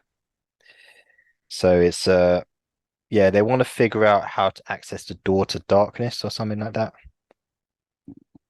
A way to travel between worlds within darkness. Can't remember That's exactly. kind of cool, though. But yeah, it's a cool world. Fun Cool. and different. A weird choice. Yeah, Cool. it's out there. So the scores as it stands. Serhan, you have 3 points. What? Wow. Yeah, that's it's sad. crazy. That sucks. Charlie, you Yeah. have 6, Okay. and Rikesh, you have 6. Ooh. So basically, I'm in last place. Forget them. I'm just in last place. That's all I heard. No, what? It's not even first, second, and third. It's just like, no, you're losing back. I haven't You know heard what? a single point. How many in the first questions are quiz. left though? You didn't, but Is there one I'll give you a point for Steamboat Willie. Thank you. I said that. Sympathy points. Yeah, but you got the point only because I helped you. Charlie did say Steamboat Willie. I said Steamboat Willie. Yeah. All right, and I'll I give you a said, point as oh, well, and then that means you're in the lead now. Yay! Oh, what? No, Charlie should get a point for that. He guessed it. I said it's the OG Mickey Mouse. I'll tell you what, Rick, you cleaned up this game, so you done well. Other worlds that feature in this game, 100 Acre Wood again, Mhm. Olympus Coliseum, Atlantica, which is not a world now that you swim through. It's a world that just contains like musical sort of rhythm games in it. Oh, Yeah, it's Weird. strange. You sing loads of songs with Ariel, and you go through these different scenes, these musical scenes, and yeah, I think people skip that world mostly. I think Yeah. It sounds like a waste Weird. of time. It's like, Ariel, we need to save the world. Can you see what it means to me? Ariel, seriously. ba-ba-da-ba-ba-ba-da-ba-ba-ba. yeah, you do that one as well. Of course. That's cool. That's cool. Also Agrabah and Halloween Town. Yeah. which are good Cool, worlds. cool. Cool worlds. You also like the great thing about this game, like you go through these worlds once, a lot of them, and then you also once you've done that, you get to go through them all again. Like not all the same way, but there's something different happening in each of these worlds. So you have to go back in Cool. and give them another try. And it's usually to do with the organization. So you go in and you fight the organization. That's a very clever Well, way cool. of making a place feel alive. Because in a Mhm. lot of games, you can revisit a place, but it's the same thing happen. It's the same cycle. And it's like, I'm just repeating the level. I'm not going back to this place. Whereas when you go back to a place and shit's changed, Mm. it immediately gives you that immersion of like, oh, time moves on, even if I'm not here. It's not dependent on me. It's just very simple recycling mechanic I love in some games. Yeah. It was great as well because it's definitely the kind of game where I was like when I finish these second visits to these worlds, like I'm gonna be like upset to finish this game because Yeah, you're just having a great 100%. time, honestly. Like I said before, like if you're gonna get into the series, like if you want to play the cult classic, play Kingdom Hearts 1 and get into it and then move on. But if you want to play a really good game, play Kingdom Hearts 2 Okay. Okay. Okay. You heard it here first. for sure, for sure. Heard it Probably here not first. first. You heard it Um, here for the first time ever. So by the end of the game, you've defeated a couple of organization members. You find it the organization's home world, which is a place called the World That Never Was. And it's a Ooh. world that sits like in or on the edge of like nothingness or something like that. Okay. Okay. Nice. As well as you haven't found Riku the whole game. Okay. Oh, So yeah, Riku.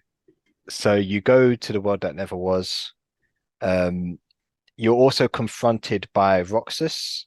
Like you Kingdom Hearts has this way of like making you go into like your own dreams kind of thing. Okay. So you have this kind of scene where you have this sort of internal fight within yourself. In the original game, it was a cutscene, but in the re-release of the game, they made an actual fight where you fight against Roxas Sick. Cool. Yes. because he Give has the his people what they want. yeah, because he had his like own personality and stuff like that, but he basically gave it all up so that Sora could come back. Um, Oh, damn. and yeah, so you go to the World That Never Was, which is basically like this big castle. You go through this castle, you eliminate a couple more of the organization members, and then you come face to face with this other like tall cloaked that person, Mhm. and he takes his hood off, and it's Ansem from the last game. Oh shit. Da, Son da, of a da. But then you realize I can't exactly 100% remember how you realize, but it's actually Riku. So it's a Oh. person wearing a mask, wearing another mask. In a way, yeah. Bit of a hat on a hat. Dude. He at one point he gave in to darkness so he could get more powerful, and he fully took on his form. So he was stuck looking that way. But then so the leader, Xemnas, what he was trying to do at the top of the castle, he was trying to create a new Kingdom Hearts. And he was doing this by having Sora defeat Heartless with the Keyblade, because doing that releases the hearts of the person. And then these hearts return to Kingdom Hearts, supposedly.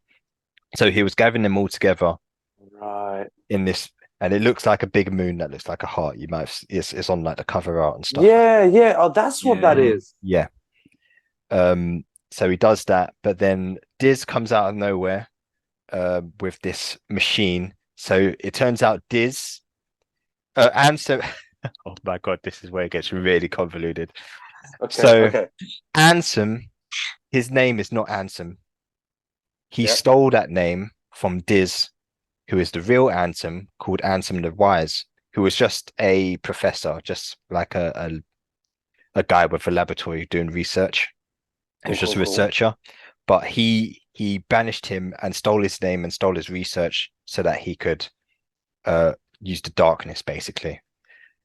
So Diz comes back with this machine and he tries to blow up Kingdom Hearts, but it backfires. It kind of blows up part of it. And when it backfires, it returns Riku to his original form for some reason. Plot. Okay. Okay. Okay. So Alright, he the gets his only- form back.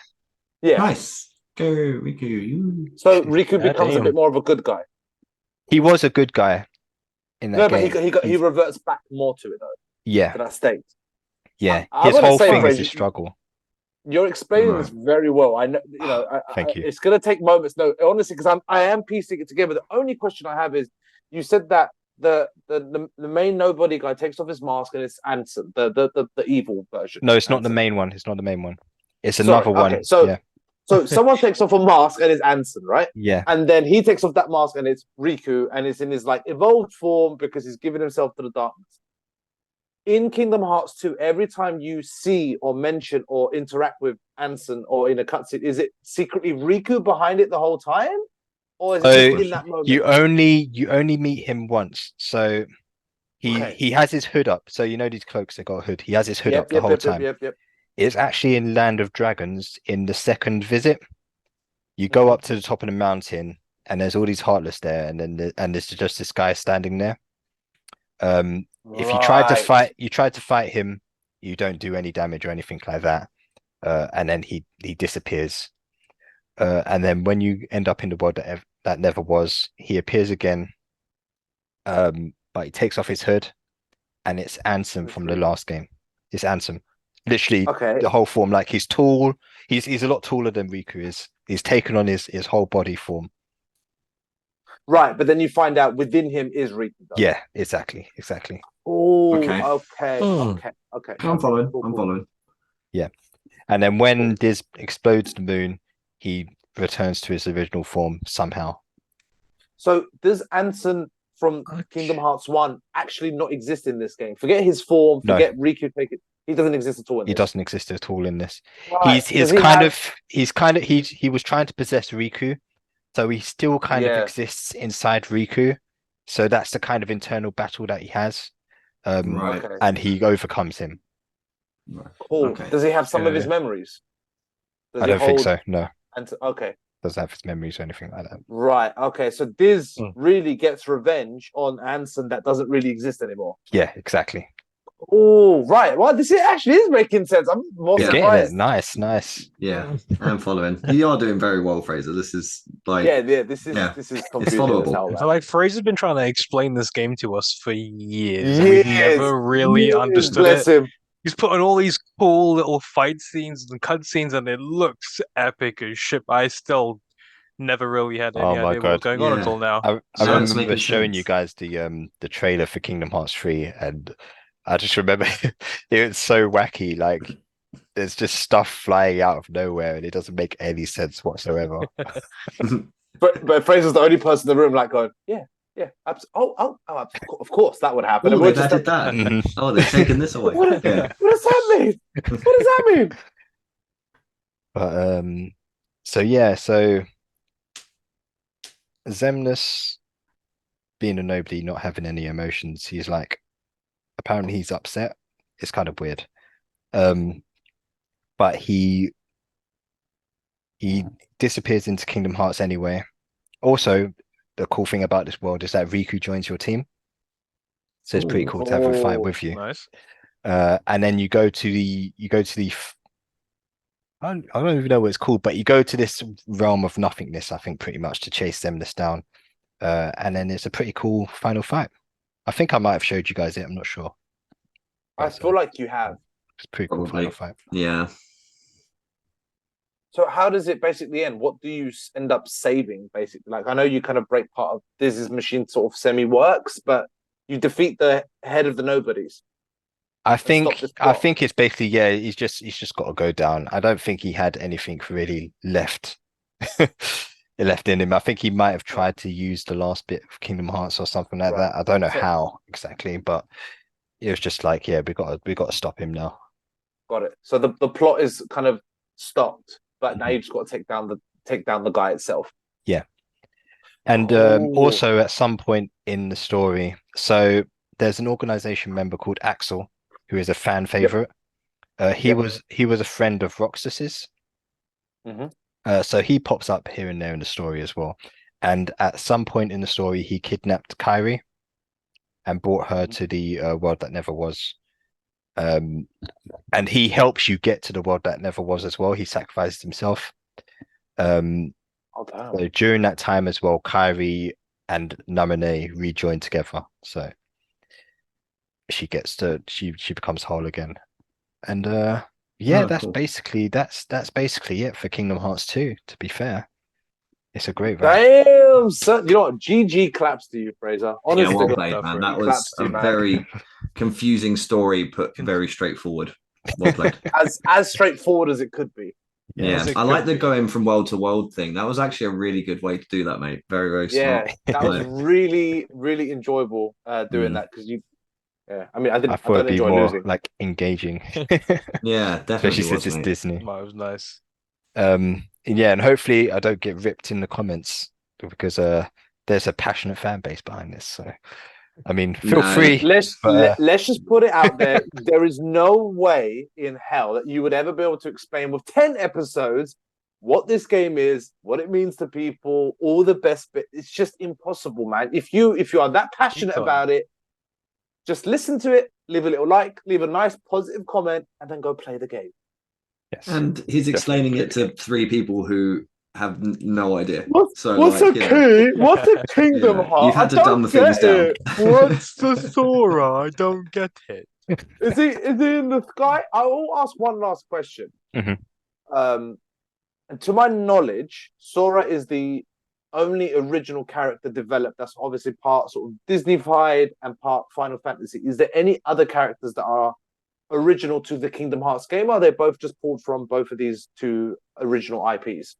Sora, Kyrie, and Riku are all original, and all of those organization members are original, as well as Diz or Ansem the Wise, whatever. Yeah. Okay. The last bit was just about how the game was re-released. It got a Final Mix Plus release as well that had a secret movie and additional battles and stuff, just like the first game. This is the game that this one had 2 discs, and that's the one that had Chain of Memories on it, which is like what happened between Kingdom Hearts 1 and 2. And then once again, it was released on like PlayStation 3 in 2014, and then with 1.5 and 2.5 remix on PlayStation 4. Okay. And the rest of them. But yeah, that's it. We only have Kingdom Hearts 3 to go. Yeah, no, I really enjoyed it. I really enjoyed it. Really good, man. Genuinely, actually make a lot more sense now when you like. I think we were very quiet because we were just listening and trying to take it all in and figure it out. Like I kept finding myself like staring up at my door, like just piecing it together in my head. Yeah. Do you need like a whiteboard for some of these things? Now I'm going to show you guys loads of like YouTube videos and cutscenes. Now you have no escape. We're in. Banging. All right. Ad break. Now we can have an ad break. Have an ad break. Break. Join us after the break.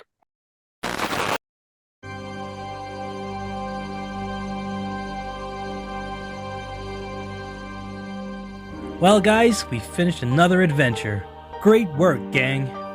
Gosh, Lord, we've been on so many, and I still can't wait until the next one. Right, Donald? Now, where shall we go to next? Hold on, guys. I just received this letter. It seems pretty important. Well, somebody might need our help. Dear Sora, that's you. Well done on saving the realm and so many Disney IPs. Damn motherfucking man. I mean worlds. However, the inclusion of so many properties has racked up a debt over $50 million. Whoa, that's a big number, I think. What's $1? There's more. Well, this will need to be paid before any further adventures commence. Thank you for your understanding. Signed, Walter. Oh, okay. Oh, P.S. Mickey. That's me. P.S. Mickey, I am your father. Gosh, Sora, sounds like you're in a real pickle. Me? Aren't you guys gonna help me out? Sorry, buddy, but I gotta get home to my son, Max. Yup. King Mickey?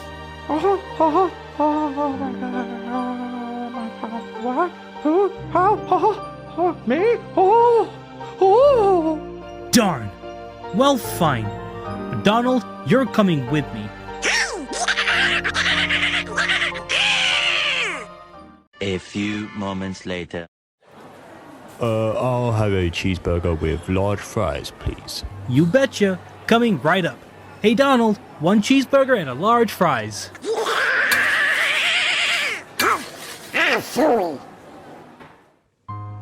Kingdom Hearts 4D. Deep Days of Debilitating Debt. VAT Plus. Available this fall. Welcome back. Amazing advert. 10 Wow. out of 10. 10 It was out a bit, of 10. Good it job. was a bit Good job, guys. convoluted and confusing, but I think we're on par with the whole, Kingdom Hearts vibe. You guys need to stop doing this. We need to make a really good convoluted advert because I'm just spitballing here. Wow, and that part where Charlie almost dies, guys, we need to write. And the kangaroo.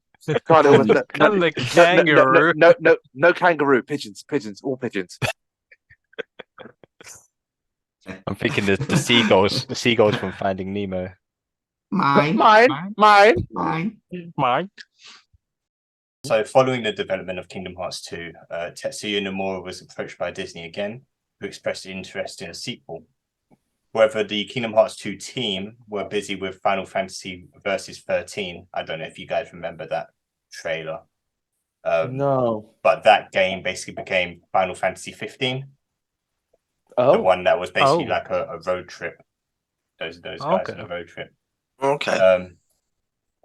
So following that, Kingdom Hearts 3 was announced at E3 in 2013 for the PS4 and Xbox One, and would continue to be teased up until 2018. Wow. Took a long time. So hold on. Jeez. Kingdom Hearts 2 dropped in 2005. 2005 in Japan and early 2006 worldwide. Yeah, I remember there was like a Six. big jump between 2 and 3 coming out, because when 3 was first had that reveal, everyone went fucking mad. Like, oh my god, there's another Kingdom Hearts, because it had been so long. I remember there was a big hype when that got announced. But that's what happens when you give the audience enough time to miss it. They come back like, yes, it's back. That's if they just kept pumping them out every year, Marvel. People get disinterested. Well, the thing is, they were still making Kingdom Hearts games, but they were coming out like here, there, and everywhere, mostly on handheld devices. Yeah. So they weren't fully considered, solid games, but they were like re-released in the collections anyway that were on mainline consoles. Yeah. Right. So they were kind of filling the gap slightly with the team that they had left over. So this handhelds, time, sorry, what handhelds would they have been on? Because if Square Enix things would have been Nintendo's or like PSP thing, or no, not necessarily. They had a game that came out on the PSP, and then they had a game that came out on the 3DS, a couple on the DS as well. Actually, nice. Okay, they were everywhere then. Mm-hmm. So hold on, was it only on the handhelds that they kind of started to get away from the whole Sony exclusive, or were they starting to do like Xbox and I don't know, like Nintendo and PlayStation? Yeah, this Kingdom Hearts 3 was the first one to be announced on Xbox One. That's a touch. Yeah, but 2005 there weren't really a console war. As far as I remember, like I think PlayStation was just way ahead. PS2, so there probably wasn't much era, debate of. It was like, we'll put it on PlayStation because that's the only console. I think Xbox just had Halo and Gears of War. Yeah. Oh, amazing games though. Yeah, but back in the day, they were good. Now they're shit. Terrible, like terribly. I don't know the phrase. Terrible graphics. But yeah, during the time that they actually announced it in 2013. And the 5 years up till 2018, the whole time was used to ensure that the game was perfect in terms of quality. And Kingdom Hearts 3 also switched from Unreal Engine 3 to Unreal Engine 4. Oh, big It's jump. a game engine. Yeah. Big jump. Yeah. So Big boy, that big itself boy. had its own trials and tribulations. So yeah, it also took several years just to approve the story and the worlds with Pixar, as they had to go through Disney to talk to Pixar. Oh, of course, yeah. Yeah. And Pixar also worked like directly with Square Enix when designing some of the characters and the worlds, sharing their actual character models that they use for the movies with them. Nice. Yeah, if you look at Kingdom Hearts 3, it looks like a Pixar film. Let's have a look. Authenticity. Mm-hmm. And Disney had a large amount of input on minute details when it came to designs and narrative, which I think had its good, but also it's good impacts, but also some drawbacks as well. Yeah, 3 looks miles ahead of where 2 was. Oh my god, Looks yeah. insane. It literally is just it's like pixel a different for pixel, game. wasn't it? Just exactly like a Pixar film. That's sick. But, no, this looks fucking amazing. I can't believe how good that looks. That's actually insane. I bet though. So did you say it took a bit of a hit with its gameplay because it kind of got a big upgrade graphically? It took hits here, there, and everywhere.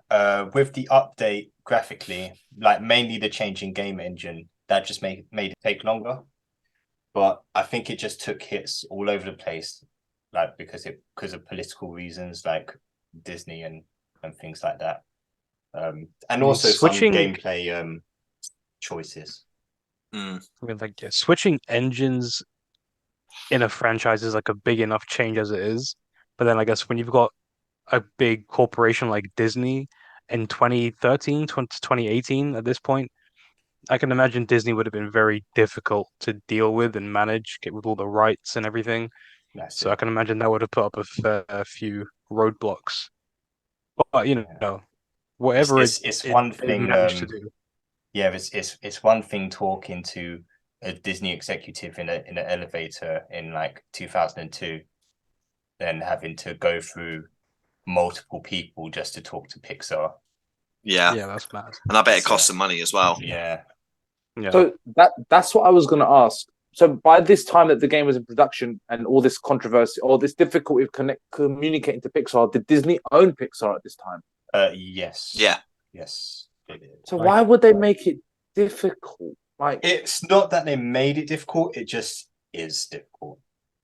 I guess this is more layers to go through because I'm like, technically, Pixar or Disney, the game is boosting only its own sales.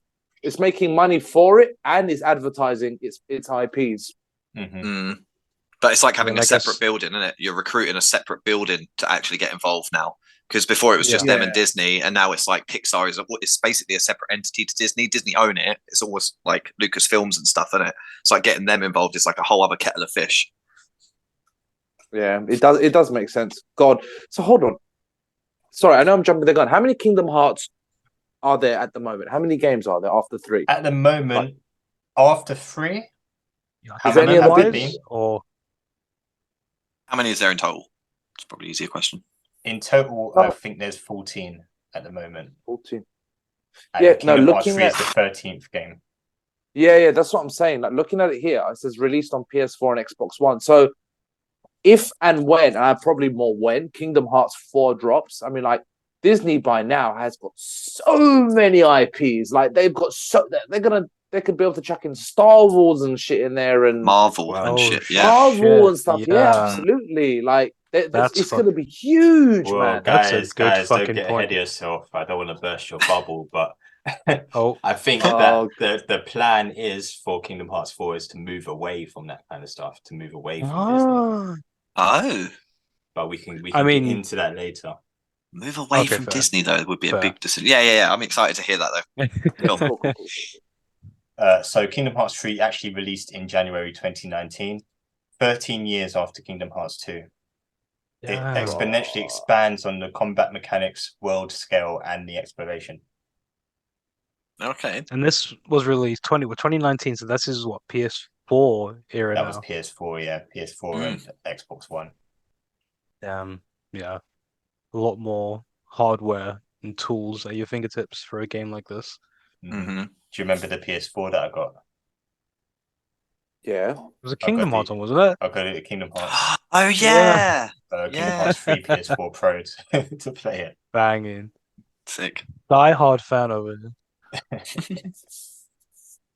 So it received mixed but generally positive reviews, scoring between 8 and 9.5 out of 10. Okay. Like you will see like mixed reviews. I think the 8 and 9.5 comes from like the actual sort of sources, like the main ones that sort of rate it. But IGN and stuff. Yeah, I think people have grown more to it. And there's probably like one main reason for that, but I wasn't overly like impressed when I first started playing it, or when I was first playing through it, to be fair. Okay. Yeah. Is that because it was coming off of that back of number 2, or is it because it's been so long? No, it's a couple of it's a couple of story reasons. There are a couple of mechanical reasons. And also it was actually like very tiring just to play as well. Oh, damn. Yeah. Like tiring in what kind of way though? Like it was just long. Yeah, like literally some of the worlds are so big. Like you're playing through it, you're like, I'm gonna play through this whole world. And then you get to the end and you're just like, I need to turn it off like before I play the next one. Yeah. Like, I literally need to go to bed. Okay. It's quite draining, and especially when some of the worlds are definitely a lot better than the others. But that's another thing we can get into. Okay. But yeah, in its debut week, the game topped the EMEAA, so that's Europe, Middle East, Africa, and Asia charts in terms of both units, sales, and gross revenue. Whoa, dude, that's like majority of the world. Yeah. In North America, it was a top-selling game in January 2019 and overall top-selling game in the first 2 months of 2019, exceeding the sales of Kingdom Hearts 2 by over 80% during the same time span. Wow! Jesus. Damn. Let me Do you know just what's do a quick crazy? spot check. What was out in 2019? I was going to On say, if they PlayStation- released it 1 year PlayStation later, 4. the sales would have been like tenfold because it would have been during COVID. Yeah. Oh, Death Stranding came out in 2019. Ooh. Yeah. That also had mixed reviews. Persona 5 Royale. Royale came out in 2019. Oh, that sounds right, yeah. Apparently, was it Sekiro Shadows Die Twice was the game Sekiro, of the year? That was game of the year. For the year. Devil May Cry 5. Resident Evil 2, big game. That was a lot of big games. Remake. No Man's Sky, Destiny 2, No Man's Sky. Life is Strange 2. I don't want to talk about it, but Borderlands 3. Yeah, a lot of big games. But I mean, big games. We say that it came out in January. It still was the beginning of the year, so it's kind of 2018, 2019 in between the list. In February 2019, Square Enix announced that more than 5 million copies were sold, becoming the fastest selling title in the franchise less than 2 weeks after release. Nice. So on April 2022, Kingdom Hearts was revealed to have reached a total of 6.7 million units. And as of September 2021, surpassing Kingdom Hearts' total of 6 million to become the current best-selling title in the series. Nice. Yeah, a lot of people are waiting for this. Yeah, that wait, mate. Got people eager. So roughly how long is like Kingdom Hearts 3 as the game? Because they said it's a lot bigger in every kind of way. Like if you're just to power through the story, roughly how long? There are speed runs that are possibly, I want to say 6-7 hours maybe. Speed run that lasts 7 hours. Yeah, I think Jesus. So. I mean that's a long time for a speed run, but I'm looking into it so now. probably about 14 hours. So Actually, it says that if you just focus on the main story in Kingdom Hearts 3, it's an average of 29 hours. If you touch upon everything and obviously strive towards 100% completion, Kingdom Hearts 3 is topping about 65 hours. Oh, my Okay. bad. Decent game. The speed runs are just over 3 hours, 3 to 4 hours. Oh wow. Okay, so it's a 30-hour game they can do in like 3 hours. But that's I guess if you're doing 100%. like that. A platinum trophy speed run is nearly 9 hours. Still mad. They've knocked off like 20 hours. Mm. That's crazy. That is crazy. Damn. How long was the Last of Us game? That was 13, 14 hours, wasn't it? I think. No, that was about 30 hours. I think that's what you thought it was, but then I think it was like 18 or something. No, so it says the average storyline is 20 to 15 30? hours. But if you want 100%, it's about 23 hours long. Right, yeah. Okay, so like it's like The Last of Us with an extra like 30% on top. If you 100% The Last of Us and then times The Last of Us by 3, you get the equivalent to the 100% of Kingdom Hearts. Because it's about 68 hours, it said. Is that not the same math? Not just 33%. Shut up, Charlie. I didn't know. I didn't know. I wasn't thinking it through. I don't know. I shouldn't try and correct anyone on math. I'm probably horrifically wrong. He never was bad at math, man. They made a mistake. Yeah, that's true.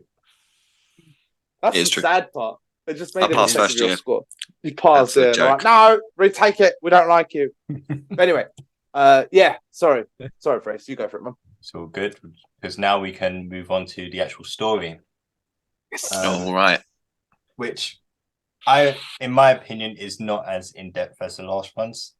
So, Kingdom Hearts 3 begins with Sora venturing out to try and regain his lost power. There was a game that happened in between these two games where he lost his power. Okay. Having failed his... Huh? Sorry, what is his power? Other than wielding the key? Just his powers. Like, you know how you go through RPGs and you level up and you get you gain new powers and stuff. Right. Okay. It's a way that he basically lost all his levels, lost all his abilities. Okay, and then he gets them all back. Yeah. In that game. But his main power is the power of light, basically. All his moves usually use. I thought you guys said the power of love. Oh my god. Power of love. Can you imagine? The power Come on, guys. of love. Let's not do it, guys. Come on. Pew, pew, pew, love everywhere. Pew, pew. It's Sora time. So, having failed his botched Mark of Mastery exam and being ambushed by the bad guys, Riku is now a Keyblade master and ventures into the realm of darkness with Mickey to find a lost Keyblade wielder. The story he was already there. Yeah, but he goes back sometimes. He likes it. Okay. They can go there and they can go and come as they please. It seems. Oh, okay, cool, fair enough.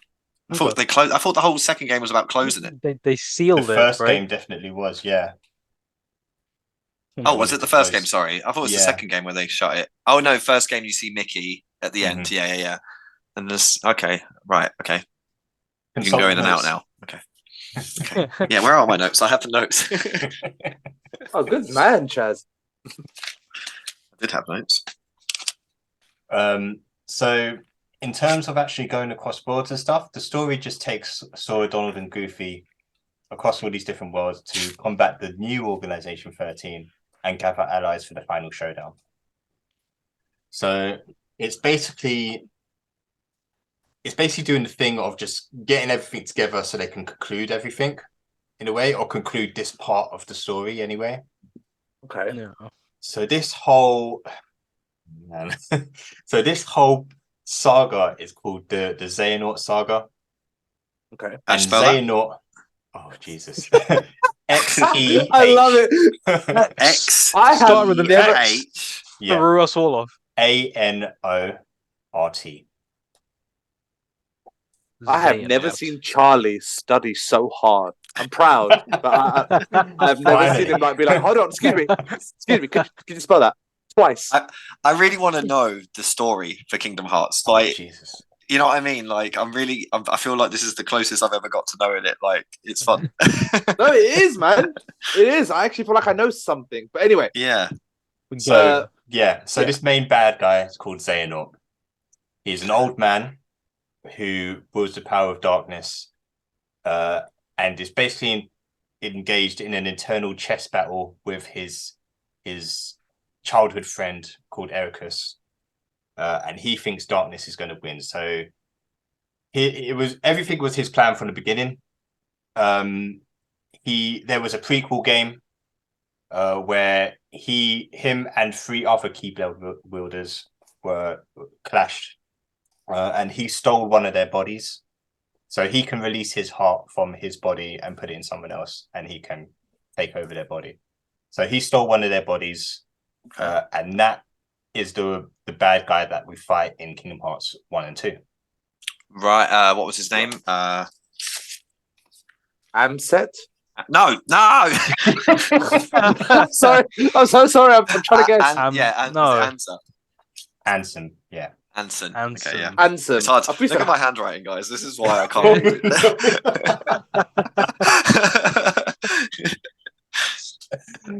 So yeah, he ends up being the bad guy that we're fighting. So we've been fighting Xehanort this whole time, but in somebody else's body. Okay. So his whole plan is to get the true Kingdom Hearts, of course, but by making 7 wielders of light clash against 13 members of darkness. So and these 13 people, he's going to make them like all versions of him. So this game, this whole plot actually involves time travel as well. Ooh. Okay. And the whole thing about time travel in Kingdom Hearts is that your heart can travel through time, but not your body. So it's a little bit of your heart can X-Men Wolverine, like your mind can travel back in time, but your body stays present in the last. Yeah, it's kind of like that. I mean, that's the closest I can put my mind to. Yeah, no, that's a good way of doing it. Good way of thinking about it. So you can travel back in time to a younger version of yourself. You could. I think they mostly travel forward in time. So they grab. Okay. He grabs versions of himself from the past to bring them forward to the future in these different bodies. Right. Okay. Yeah, okay. So basically, his soul can traverse time, but his body will be wherever he left it. Yeah. Okay. Cool. Okay, cool. Basically, he was revived when we beat Ansem in the first game and Xemnas in the second game. So. Another thing is that when you defeat a heartless and a nobody of someone, that person is then reformed. Oh, okay. So I guess it's kind of like a way around death. So if you're a normal person, you become, and then they take your heart, you become a heartless. But in that transition, you also have a nobody. Yeah. If you defeat both of those versions of yourself, you kind of reform and go back to who you were. That's it, yeah. Cool. Oh, cool. Shit. Yeah. That's right. So all those original members of Organization 13 didn't die. They just reformed into their human bodies, their normal bodies. Yeah, because they were the nobodies. Right. Yeah. Cool. But the new organization, or the real Organization 13, as they call it, is basically just Xehanort stealing bodies. Right. And yeah, the whole game is just about going from world to world, fighting this new organization up until the final showdown. And that's the gist of it. Yeah. But what is the motivating factor? So, like, the first game was obviously your world is destroyed, you go through it, you reform it. Second one is fighting the nobodies, the Akatsuki of the second game. Then the third game is just fighting the mastermind of all of this shit? Yeah. Right. Okay. Putting an end to his scheme. Because the whole thing is as well, like, he wants them to fight. So in the 7 of them fighting against the 13 of them, they create a new Keyblade. Then he does something with Kingdom Hearts. I'm not even entirely sure what he wants to do. But even if they said, okay, we're not going to fight you, then he could then grab the princesses of heart and just do it that way. So they're kind of forced into fighting anyway. Right. Right. Okay. So it's orchestrated. Mm-hmm. So if that's the gist of the story, and obviously, number one is that nostalgic. It's the first time it's done really well. A fair few later, 4 or 5 years later. No, 3 years later, Kingdom Hearts 2 comes out, fucking smashes it. Obviously, 13 years later, Kingdom Hearts 3 comes out. Apart from the massive nostalgia and the waiting game, when you played it, Fraze, do you feel like the story was justified? Because when sometimes in films or in games, when they go, actually, it wasn't this bad guy, it was this guy was behind it all along. I'm like, have you kind of ad-libbed that in? Or was it like, oh my God, this actually makes more sense now. Like it's justified itself, or it's written smartly enough. Like, does this story kind of justify itself when you played through it? I was kind of behind that part of the story, that whole mastermind part. But there was just a couple of story beats that didn't really pay off for me in the end. Okay. Because that whole thing with the real mastermind Xehanort was mentioned in the side game before, and that all came to light in that one. So we kind of knew already. We're just waiting for this game to see how it ends, and it's just kind of like the way you go through the story doesn't add anything to it. It's just all about that climax, and then even that climax didn't really sell it for me. Right. In contrast, which is why Kingdom Hearts is such a cult classic, the first one, you're going through these Disney worlds, and you know how like the old Disney movies are. There's always some kind of theme or some kind of story to learn, or moral to the story. Yeah. You go through that as Sora, and you get those little beats, and it adds to the characters in a way. Nice. But whereas in this game, it's just about the intellectual property, really. It's just about getting those stories in and getting those worlds in, having people allowed to run around in them and fight and More stuff. quantity over actual justified quality. I would say that, yeah. Okay. Does it outweigh the enjoyment of the game, even if that recognition is there? Like, does it? I know it might take away something of the game, but does it? Was it a game that you would like not play again? I do want to play it again, but I know I'm going to like specific parts over others. Okay, all right. And we can probably we'll probably jump into that. I'll tell you the bits as we go through the world quiz. I'll tell you some of the bits that I liked and that I didn't. Yeah, fair enough. But yeah, there are a couple of Disney products that are in the game but aren't actually worlds. So the summons in this game, which are called links, you can get Wreck-It Ralph. Oh, nice. Okay, pretty cool. Simba returns as a summon. Simba. Nice. Also Ariel. I hope she's underwater. She don't just splash around. It's Magikarp. Weird. It's like Magikarp. It is kind of like that, actually. Ariel, she you jumps splash up and down and up and down and splashes around.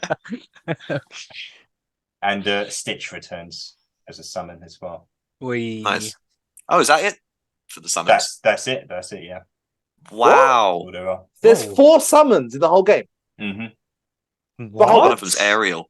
But they packed a lot of other stuff, like game mechanic wise, in as well. So okay, so you get other like characters that you get to play around with a little bit more and stuff. Well, I guess you get other party members and stuff. That's what I was going to say. You get companions, right?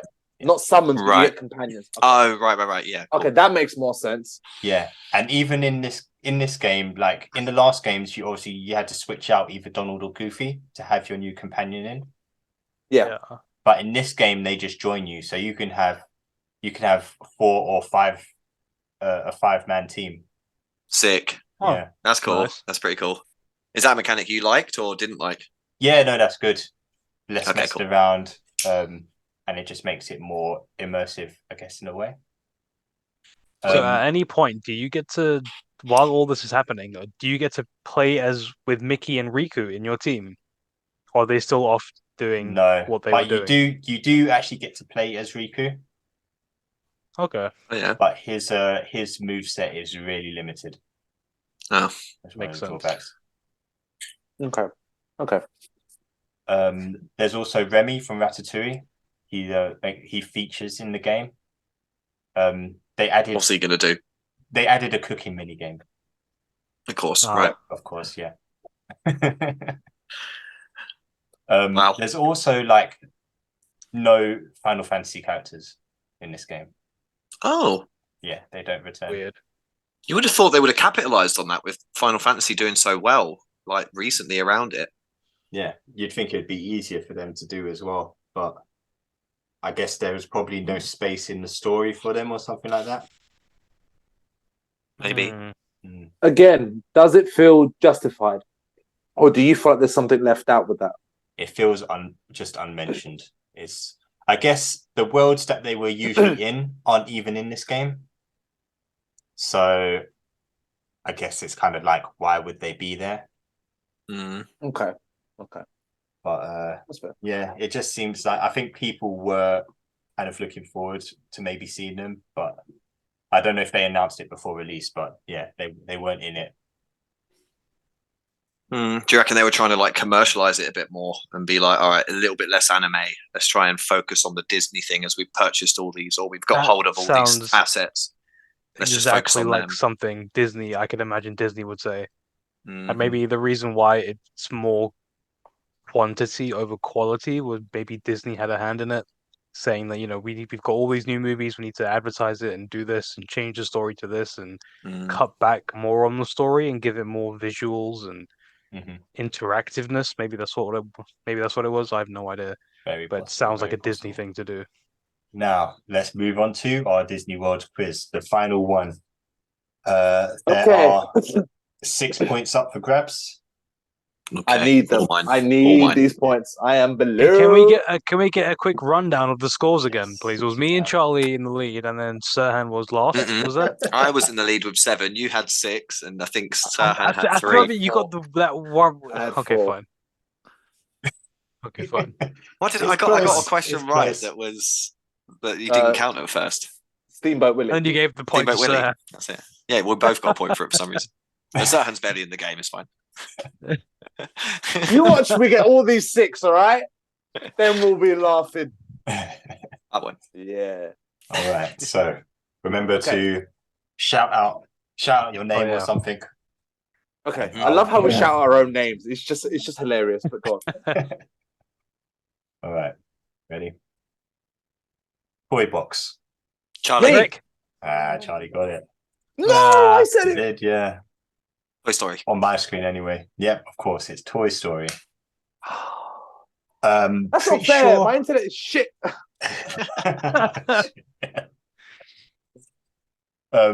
Yeah, pretty sure it's the first world. Probably the most enjoyable one as well. Like running through the toy box world, Sora and Donald and Goofy get turned into toys. So you actually start off in Andy's room. And oh wait, what toys are you? Is he Goofy some kind of turtle again? No, they're literally kind of like just action figures of themselves. Oh, that's cute. Okay. And what's Sora? He's an action figure as well. Oh, okay, cool. And it kind of starts like you were saying about Toy Story 2, where Rex is playing a game at the beginning, right? Yeah. So it kind of starts like that. Rex is playing a game, and it's like a really anime game. Sick. And it's about this character called Yozora or something like that. So when they come into the world, Rex is like, "Oh, you're Yozora," and he's like, "No, I'm not." It actually looks nothing like. But yeah, you get into the world and you discover that all the humans are missing. So they put it into the plot. So obviously there's just toys around and no huge people. So they travel to Galaxy Toys, and that's where most of the world is. Like you do start in Andy's room, and you can jump out the window and you can go outside the house and everything like that and into the street. Nice. And then when you go up the street, you end up at Galaxy Toys, which has like 4 or 5 floors to it. something like that. Dude, this is so cool. I'm looking at the pictures now. It is a really cool world, but it is another one of those exhausting worlds. Like it's the first exhausting world, but it's once you start playing it, like I bet you, Charlie, if you started playing it, you wouldn't stop playing that level until you finished it. Yeah. Yeah, definitely. Oh yeah, That looks so fun. Does It look looks kinda so sick. good. Mhm. Like, It the looks quality so is mad. It's good, just yeah. like It looks literally sick. like a screen grab from Toy Story 2. It's It's literally mad. Pixar quality. And you get obviously Woody and Buzz on your team as well. Nice. So the organization member you find is a young Xehanort who reveals that the world has been split in two, which is why you got the toys on their own, and you probably got another world somewhere where the humans are on their own. They're just So walking around going, toys. where are the Oh, that's toys? sad. No Yeah. toys. All the toys have gone. So Buzz is skeptical of you. So at some point he gets corrupted by darkness and kind of like kidnapped by Xehanort. So you're going through the toy store. I think you're trying to go up to like the top level to confront him. And there's a scene, like, I'm surprised you guys might not have seen it. Let me see if it will come up. But you're like, this is one of the main bad guys of the game, right? And he's doing the monologue thing. And Woody just like, he puts his hand out to Sora and he's like, and he just starts like giving Xehanort this epic burn.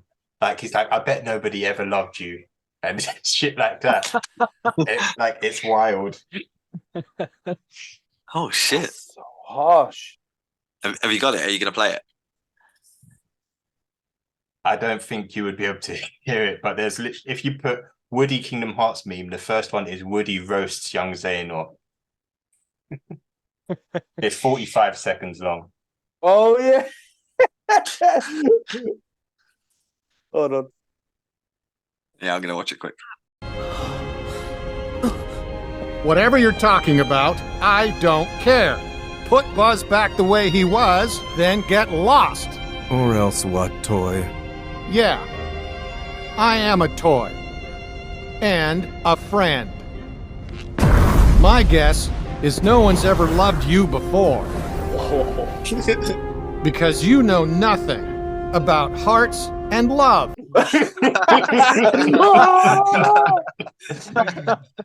Woody rips Savage Woody. Do you know what? Woody is a bit of a dick. Like, he is a bit of a dick sometimes. Like, he has his moments where he's like, all right, mate, that was a bit too far, Woody. Mm-hmm.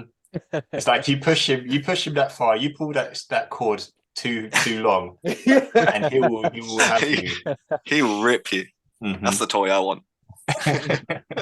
Just pulls the string. No one ever loves you. Oh, thanks, Woody. But yeah, I think literally after that, Xehanort has nothing to say, and he leaves you with a heartless boss to fight, and then you get He Buzz back. fully had no comeback. He was like, "Yeah, he's right. I'm gonna just dip," and then just left. Good old Woody. Yeah, that's how it goes. Mad. Got wrecked. But yeah, it's a good world. I would say it's the first world, and it's probably the best world. Okay. Which is it's good, but it's also a shame because we've got how many hours left to go through this game? About 20 odd. But yeah. How many worlds total was there? Total 6, worlds. you said? There's 6 in this quiz. There's also Like 6. one more.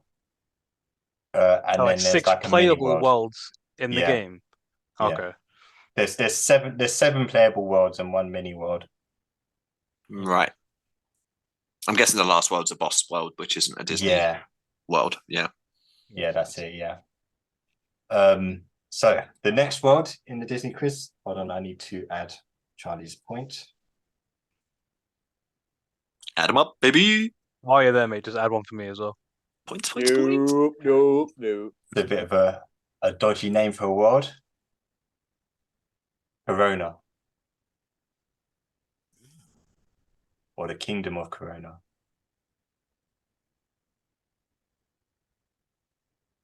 Eh? Mm-hmm.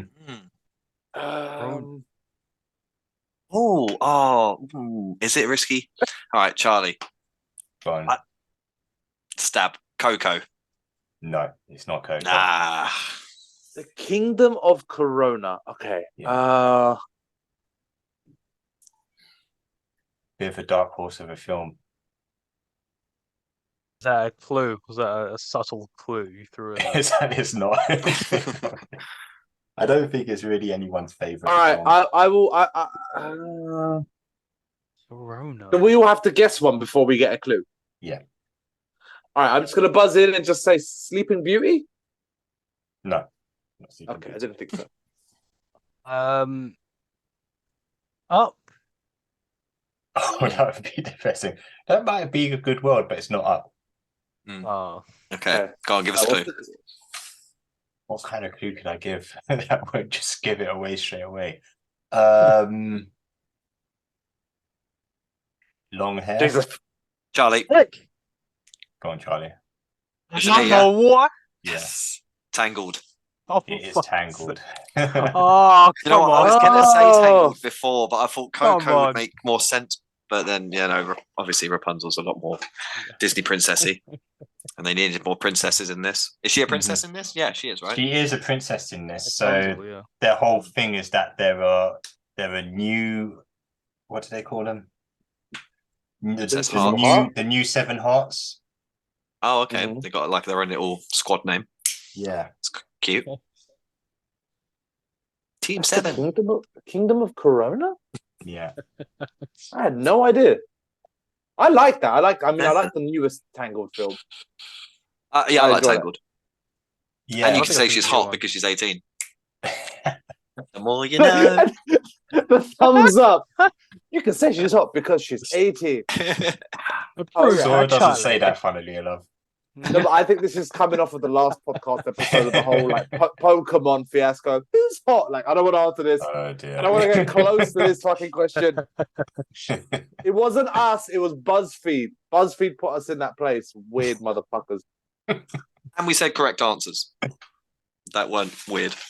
Yes, it wasn't legal. So yeah, this world does follow an abridged version of Tangled. The trio meet Flynn Rider and they stumble across the hidden tower. They meet Rapunzel and they agree to take her to see the lanterns, but they're interrupted by one of the organization members called Marluxia, who reveals to them that Rapunzel is a princess of heart. Mother Gothel is chasing you this whole time, so she obviously ends up catching up and taking her back to the tower. When they get back to the tower, Mother Gothel gets turned into a Heartless, and you fight the Heartless, and then the story ends as per the film. That's her hair. She's okay. She uses her hair as attacks. Oh, so she doesn't lose. She doesn't cut. She doesn't cut her hair. Oh, at the end of the world. Yeah, I guess so. Interesting. Fair enough. So can you still battle By the with end of her? the Like, game. is she like one of the allies that you can pick? I think it's something that happens at the end of the game, so that you can keep going back to that world, and she has long hair. I think there are like little cutscenes at the end of the game, possibly. Right. Or maybe not. Maybe it just doesn't even get to that point. I'm on it. I'm on it. But yeah, it's a really pretty looking world, but you're pretty much going from A to B and then back to fight a boss. Yeah, that's pretty much the whole layout of the film as well. What was it called again? Corona. Yeah. But it's literally just an eye-catching world, really. Okay. Ooh. Yeah, there wasn't much in Grassy Tangled landscapes. that was like exciting. No. Does look like a very Disney kind of world, though. Mm-hmm. All right. Have you had a look? Yep. Cool. Yeah, I was looking. It says apparently that she does cut her hair, but I think with the summon that she can still use it. Oh, okay, that makes sense. But yeah, I'm not entirely sure. It's still saying Continuity. Kingdom Hearts, and it shows her next to Sora with her actual long hair as a summon. So, you know, or as a companion. Very weird. Right, next world. Buzz is at the ready. Let's go. Monstropolis. Me. Charlie. That was Serhan. Nice. Thank God. Is it Monsters Inc? Jack. Is it Monsters Inc? Finally. Thank God. No, Monsters it's not. Inc. No, it's Pinocchio. In my world, It's Monstro. I had to shout before you finished the word. I thought you did because I done it so quick, but you were definitely before me. Man. That's crazy. Right, you got a bit of a Got my handicap point. there. Yes, I got my point. Using the lag to your advantage. So yeah, Monstropolis. The Sora, Donald, and Goofy are transformed into like monster forms in this one. So they blend in. It looks sick. I'm not gonna lie. Wait, let's have a look. I want to see. They really They fit look the so aesthetic. cool. I'm not gonna lie. Goofy looks freaky with those eyes. I think Sora looks really cool. Oh, Daffy Sora looks kinda cool, okay. yeah. But Goofy looks like just weird. Goofy just looks like Goofy, but with a skin change. No, it's the Well, eyes. he's got the eyes. no. Yeah, his eyes are weird, really weird. Yeah, they're gonna pop out of his head. He's got like Fucking antenna Chihuahua eyes. shit happening. Sora looks cool though. Yeah, Sora does look cool. Yeah, I like it. Yeah, it's a fairly interesting world. It's hard to figure out what you're doing while you're there. You're pretty much just running through the world. So it's set after the Monsters Inc. film. So they're a laugh factory now. Right. Oh, okay. They're still a laugh factory, but there's so here we go. So as well as Heartless and Nobodies, there are also Unversed. Unversed Okay. are created from negative emotions. So they don't really interact with the Heartless or Nobodies, but they're created by negative emotions and they're produced by one of the organization members called Vanitas. Vanitas. Is that in this world only or in all the worlds? They do appear in another world, but in this world mainly it's just Unversed. Okay. Right, okay. And they're produced from negative emotions from anything and anyone. I think they're literally just produced from Vanitas. Right. I think Okay. he either produces do we them meet or controlling Vanitas? them. Yes, we do. He comes from one of the from the prequel game actually, and he's there causing mischief with Randall. Yeah, Randall. Bloody like Randall, that little shed. Slimy mother hugger. And I think they're trying to do something with Scream Energy. I can't remember. But there's another really funny scene actually. Let me see if there's a good clip, so you guys can be surprised by it. I've got one. Is it the 49 seconds? Yeah, Sully tosses out Vanitas. yeah. Right, I got it on my laptop here. Cool. All right, I'm muting my. Yeah, I'm watching it. So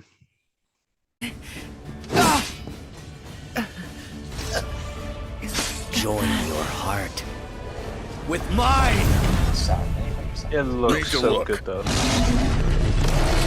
Oh, Boozer.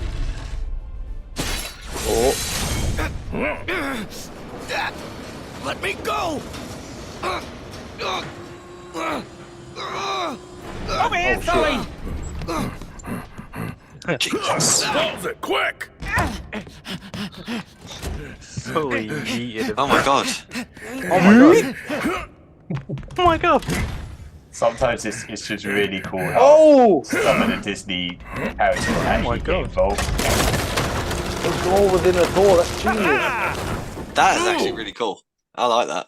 That Wow. wasn't as cool. I Oh, thought it now was going to they're be like blitzing funny, it. but that was really cool.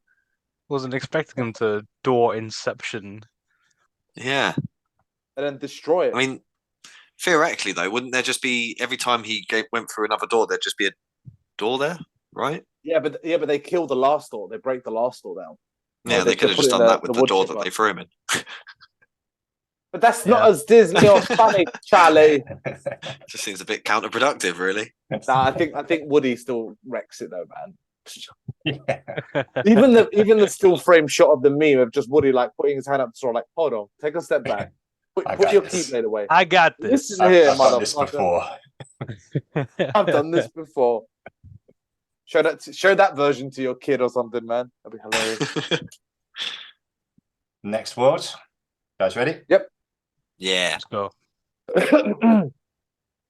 Arendelle. Charlie. Rick. Oh, sorry, Rick. Frozen. So close. This is so rigged. It's rigged. Frozen. So I'll take that win. Thank you very much. In all fairness, I heard Charlie first. I'm tempted to take a point away just because this world is the absolute worst. That's wow. Sucks. This world absolutely sucks, and I think there is a political reason behind it. So it takes place after Elsa runs away and leaves. So you go up the mountain to find her. Yeah. It does a full recreation of the song, I think, that she sings when she's making the ice tower. Oh, yeah. God. It also does a full recreation of Do You Want to Build a Snowman? And I think that's when you meet Anna, and I think she's trying to explain to you what happened to Elsa. So I think that's probably afterwards. So you go up to the top, and then you have to come back down again. You meet Anna. She explains to you, do you want to build a snowman? But while it's doing that, Anna's talking over it. She's talking over the whole song. So it's just like, what am I listening? What am I watching right now? And they've fully reanimated the scene as well. So you then go back up the mountain. You meet one of the organization members called Larxene, who is also a fan favorite. And then she traps you in an ice labyrinth, which just looks really dull. You just like go from room to room and try and get your way out. You get back up to the top, and then you have to go back down the mountain again. And then you fight the boss. Okay, so you basically visit the castle. You go up. Have a weird dubbed over song. You go down. Up and down this mountain about 4 or 5 times. A labyrinth and a boss battle. Yeah. It's a very linear level. Yeah, I'm looking at the big bad. What's his name? Hans. The Prince guy. Yeah, he doesn't have a voice actor. You just see him there. Hans. Yeah, you just see him carrying. I think who's he carrying? Anna. Yeah. What Frozen version of her? Like, possibly, I think so. And yeah, he doesn't have a voice actor, so he just kind of turns dark and turns into this Heartless. Oh. No, fair enough. There are a couple of voice actors missing, actually, which makes things look a little bit like odd. But so did like Woody and Buzz have? Sorry, did Woody and Buzz have like Tim Allen and Tom Hanks? No, I think they had stand-ins for those. Okay, fair enough. But so what? They couldn't just get a stand-in for these guys? Yeah, I know. It's very weird. Seems a bit weird to just not give the bad guy any lines and just stand there. But yeah, that's all I have to say about that world. It's yeah, I'm looking at the pictures now, and I've played enough games to know when a game kind of does this, and it's like either it's like an afterthought, or they put too much into other places, or they make a certain stage or a level, and it's like. You think it's political? What do you mean by political? Because Frozen was the big film at the time. Yeah. So Disney was like, you can't do anything with this character. You can't do anything with Elsa. You can't. Why even put them in?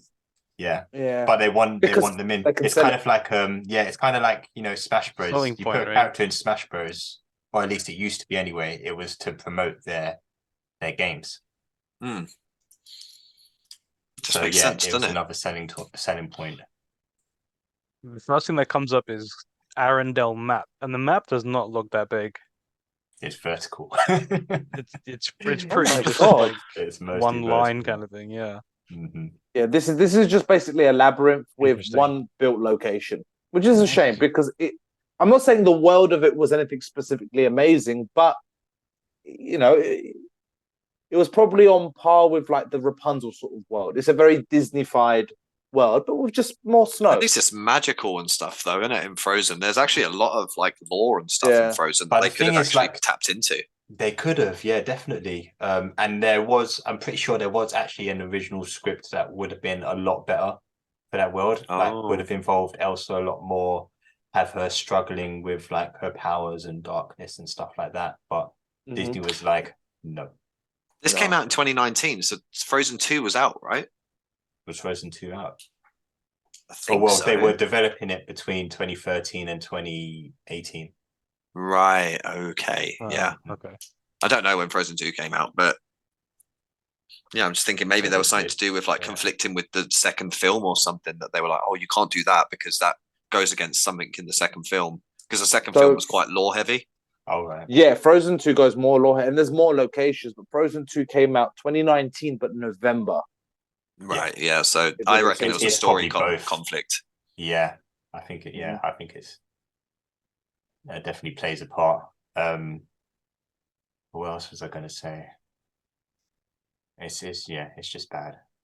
It's not an enjoyable level. It's another one of those draining ones as well. That's a shame. Cool. So the next world, which is one that we've had before, but it's got a different name. Okay. Ooh, okay. The Caribbean.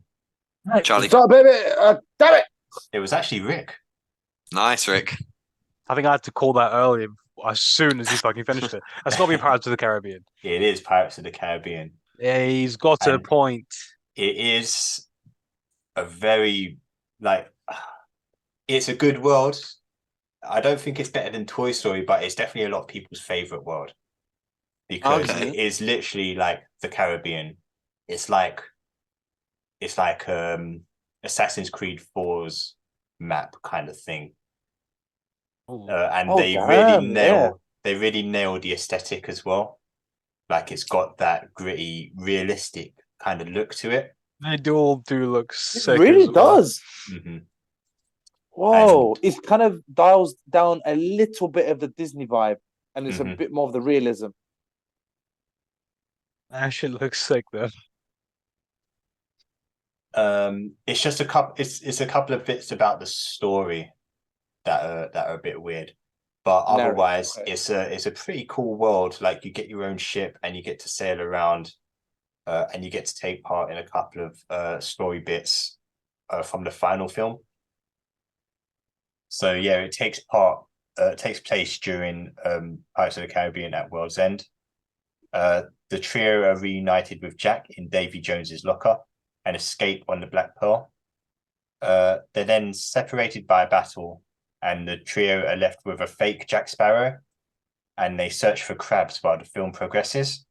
So that's the part that was kind of like, oh, this is just here as padding so that the story can progress without these guys in the way.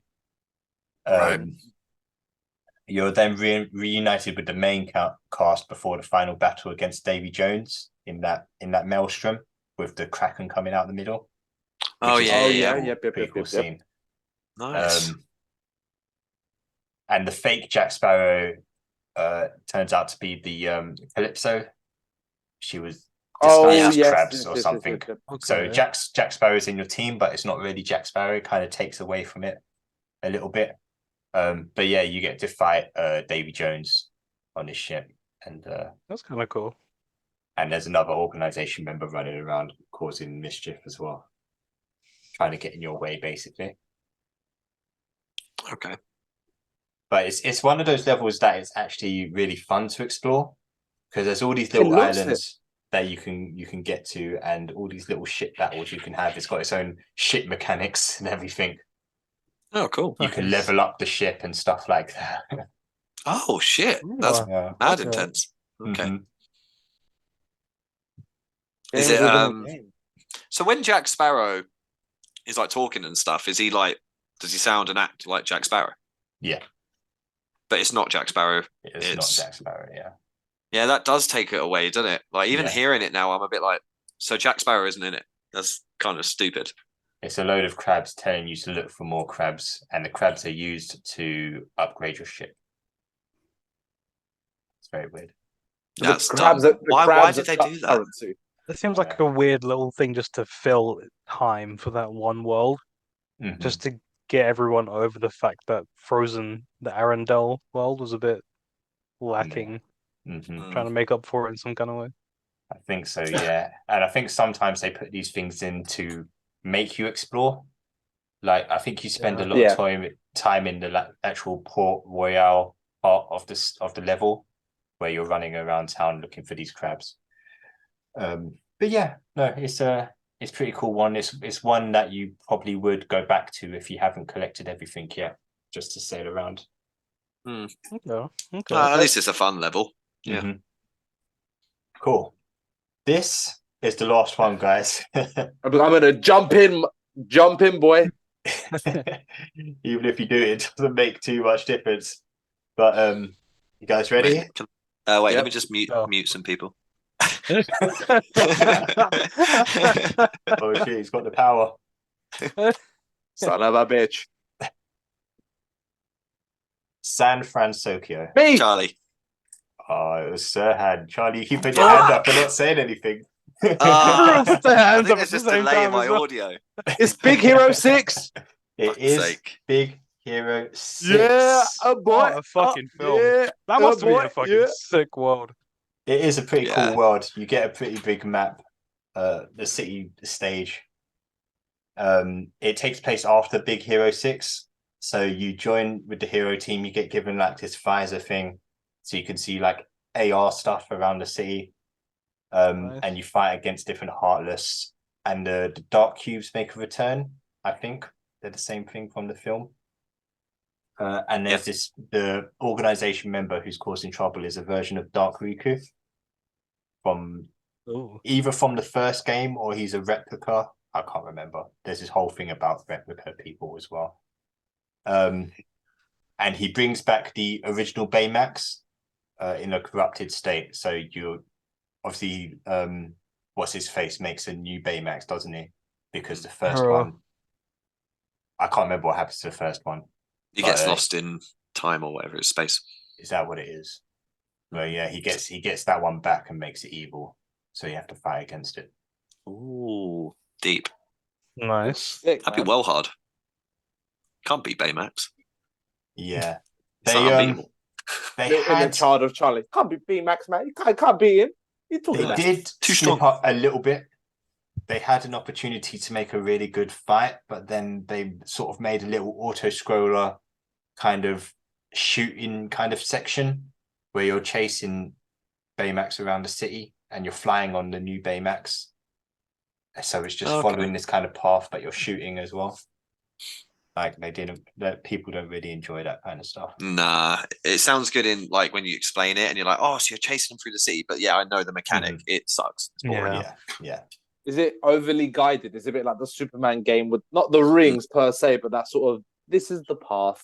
Yeah, you literally you move about the screen, but where you're moving in the stage is being controlled. So it's like so the background sort of moves, and all you got is just this. Yeah. You get like a little section to move around in, yeah. It's a bit like Smash Bros. Like when all the arena's changing behind you, it's just like jumping around. Okay. It's more of the 2D feeling. Yeah. So that's it for the Disney World quiz. Woohoo! Let's see. I'll give me my trophy. Right, let's get the points first of all. Let's get to what's really important here. In joint last place, Serhan and Rikesh with 6.6. Rigged. Yeah, boy. I'm not in first place. I want to recount. Yeah, you can count for yourself. Maybe you can't. Jesus. What did Charlie get? Charlie got 10 points. 10 points.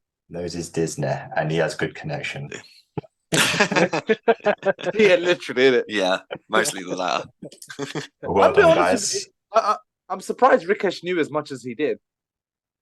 No, that's not a cuss. I just didn't think Yeah, you played the no. games. I played the games. To be Kingdom fair, Hearts Rikesh, you 2. don't know anything.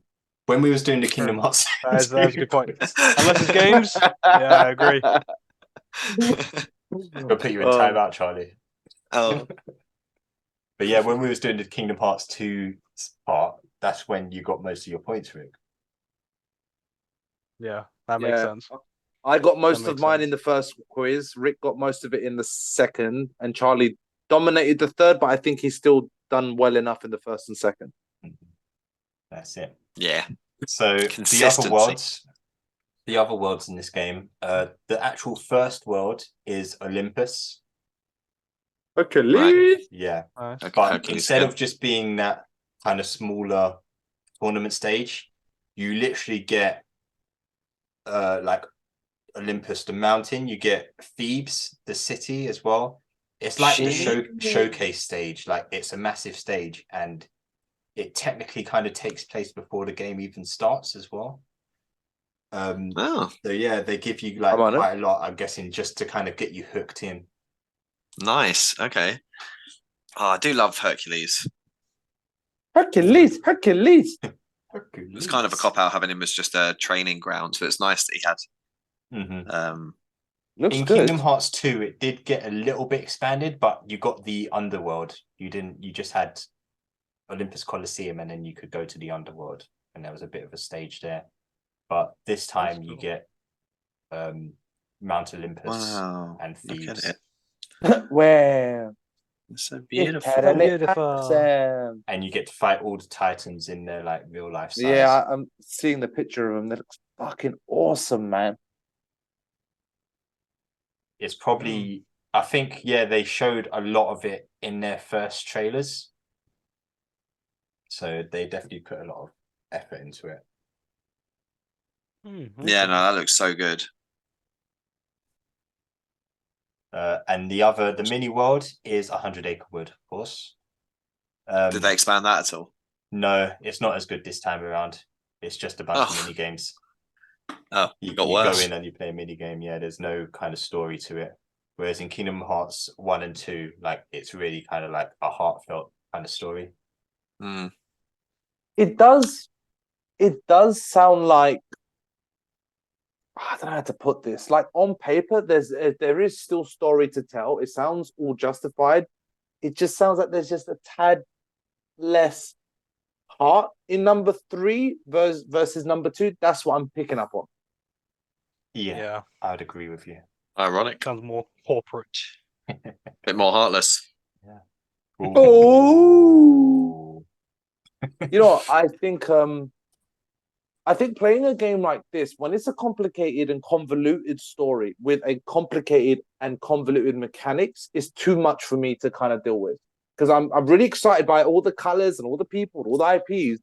But I'm like, I don't get this. What am I supposed to press here? Whereas now you've made the story a little bit more, you've dumbed it down for us, but it's a bit more like, oh, okay, I get the gist. I'm more inclined to play, and I've just looked online, and this is probably something you already know, that there's bundles of all of them that you can get for the Switch.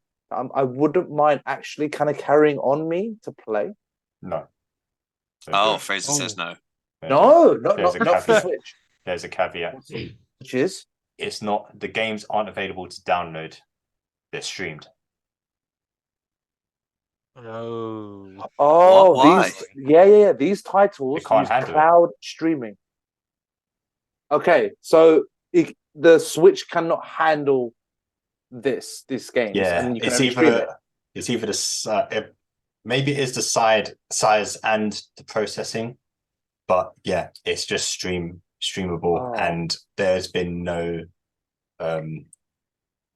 like good news on that. Yeah, I really should have read that. It says that these titles are only available for cloud streaming, but you can download a free demo. But that's not really the point. I think Can you cloud stream it on Xbox? You can just download it. Yeah, true. Actually, yeah. What do you mean, like whether it's on like Game Pass or something? Yeah. It must be on Game Pass. Everything is on Game Pass. Okay, hold on.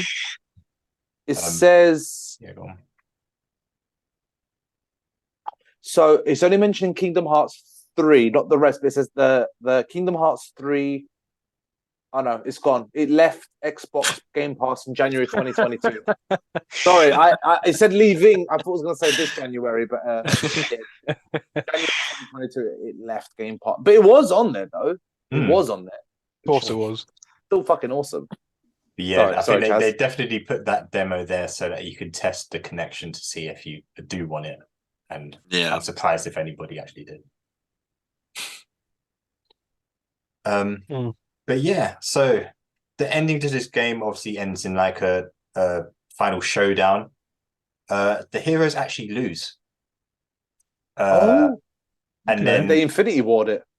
Yeah, they actually do. Actually, yeah, they literally Infinity Ward and everybody gets wiped out. But then Sora does this thing where he kind of does his own time rewind thing and gets them all back for the actual like boss fight showdowns. Okay, that's pretty cool.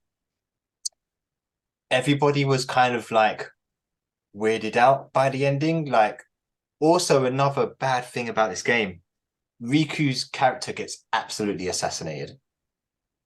Oh, like he's no longer Sasuke. He might as well be Sakura. Like, I don't know. I have no idea. Like, he's a fan I was really favorite interested as well. in his story. Yeah. Oh, hold on. Do you mean his portrayal, or do you mean he gets physically killed? His betrayal, and he gets physically killed. Oh, damn! He got double whammied. But he gets brought back. Everybody gets okay. brought back. Okay, right.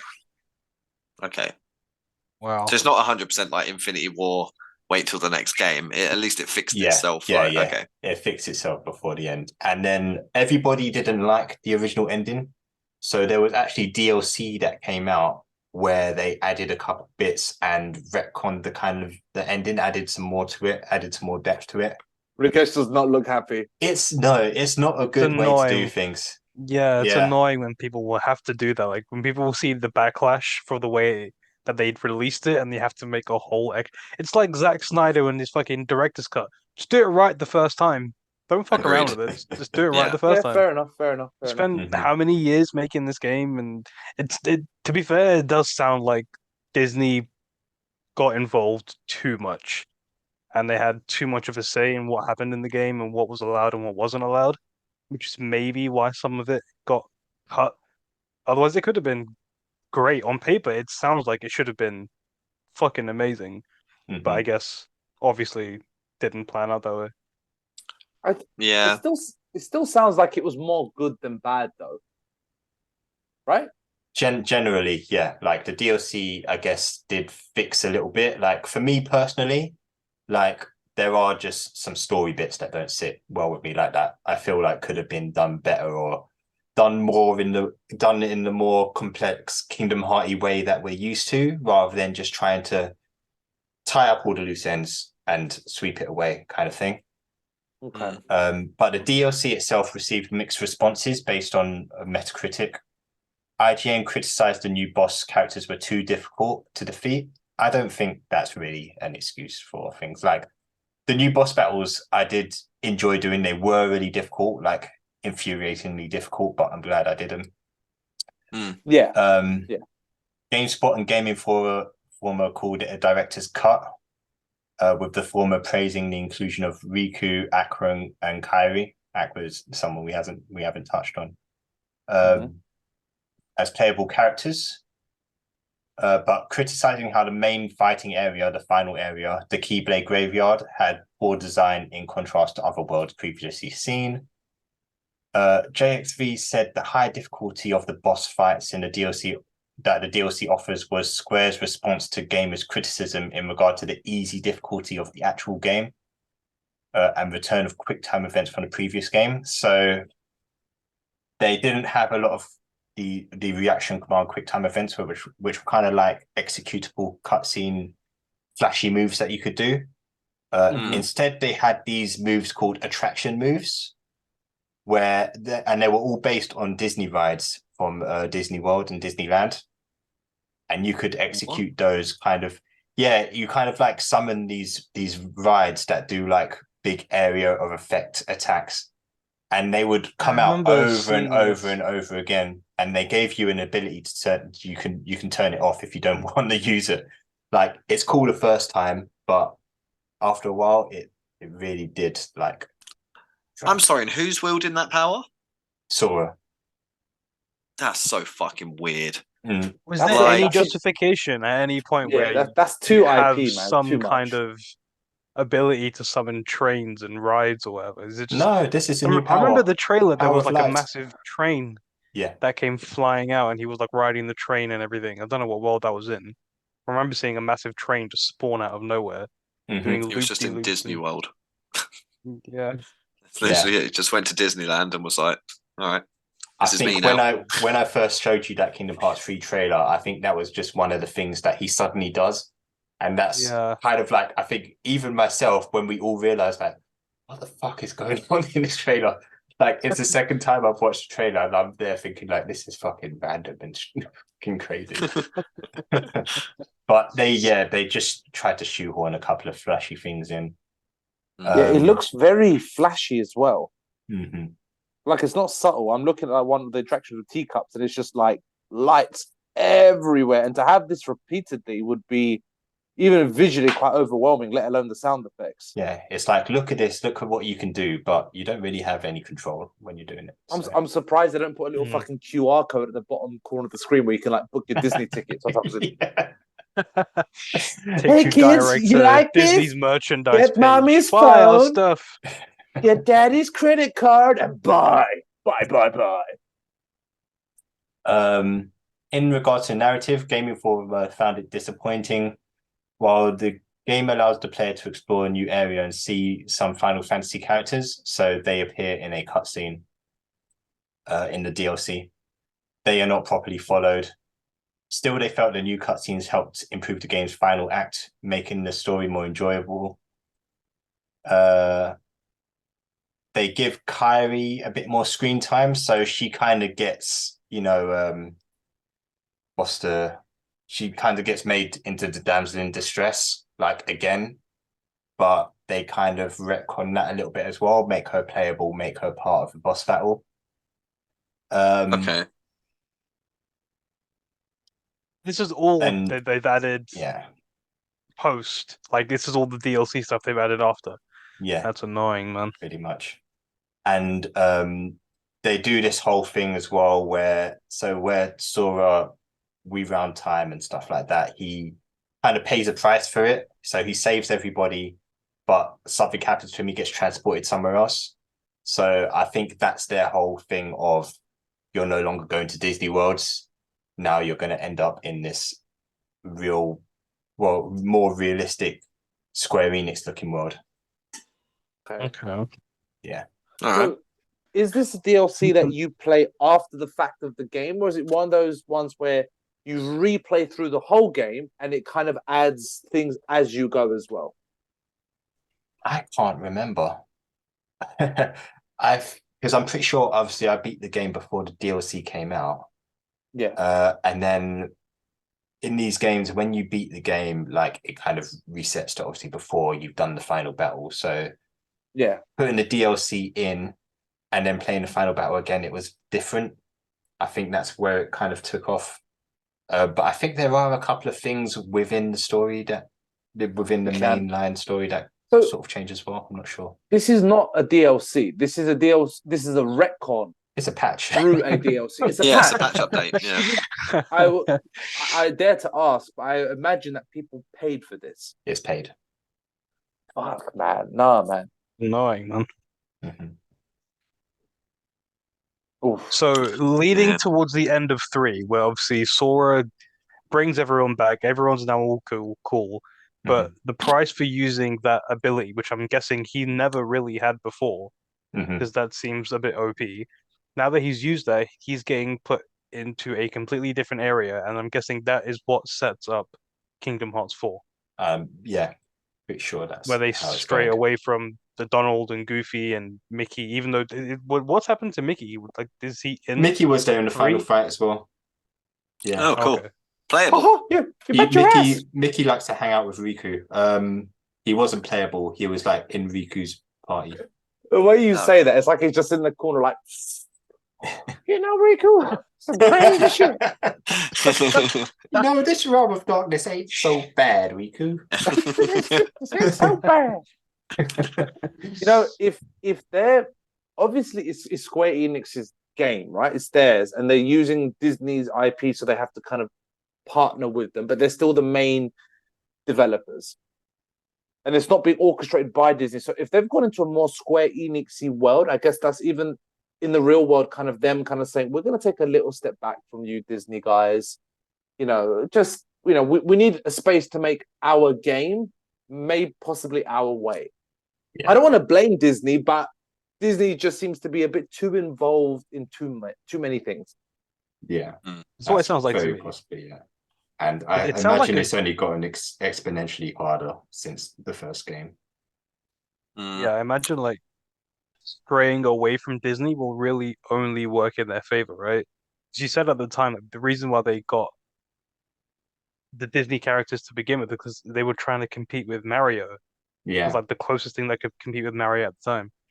So if after all these years, I mean, Mario's no longer the biggest thing. It's a big game, but it's not the biggest thing. So taking a step back away from Disney's red tape licensing bullshit could only really be a good thing. Yeah, I think. I agree. I agree with you. Yeah, I think that's a good idea. Step away from Disney. Go, okay. Disney. The thing is, you can put Disney characters in it, but I think Disney might as well just make their own game now. Like they could literally make a Kingdom Hearts style game, but instead of the Final Fantasy elements to it, just make it a lot more commercialized and be like, okay, you get to customize your person at the beginning, and it's actually you who's going through all it. You know what I mean? They could just do shit like that. They probably are games really like that already. As soon as Disney hear this, they're gonna make their own version of Smash Bros. I promise you. They're like, oh, it's a fucking 10 out of 10 idea. That would be a good game. But that would be. I don't think they would want to inhibit violence with their IP. I think they're too scared for that. I know Kingdom Hearts is that, but Kingdom Hearts is like fantasy violence rather than Smash Brothers is like more like I'm coming to smack you in the face. But you got to remember, slowly but surely things are becoming public domain. Ooh. Yes. So Mickey is now public domain, and shortly after Snow White will be and stuff like that. So that would be awesome. We can put them in boxing matches and shit. It's fine. That's a good point. True. In a Smash arena. Mickey in Smash would be sick. Ooh, that could be sick. Is Sleeping Beauty asleep? Sometimes. No, you want to see Beast or Sully, or Hercules. Smash Bros. Kind of, or Hercules would be a good one. Stitch as well. Stitch would be top tier. If you mix in all the Disney IPs, you're literally going to have like Wolverine staking Mickey Mouse like through the chest or something. It'll be like, oh, would shit. you not play that game? Yeah, man, mate. That alone sold it for me. Could you imagine, right, the power of Mickey Mouse with like the Venom suit? Oh, how fucked up would that be? Stitch in a Venom suit. Has nobody done that? Oh, yes. Has nobody done that? That would be dope. Could the genie get taken? So many questions, mate. Yeah, I'd love to see an R-rated like melee game of all the Disney characters. That'd be so cool.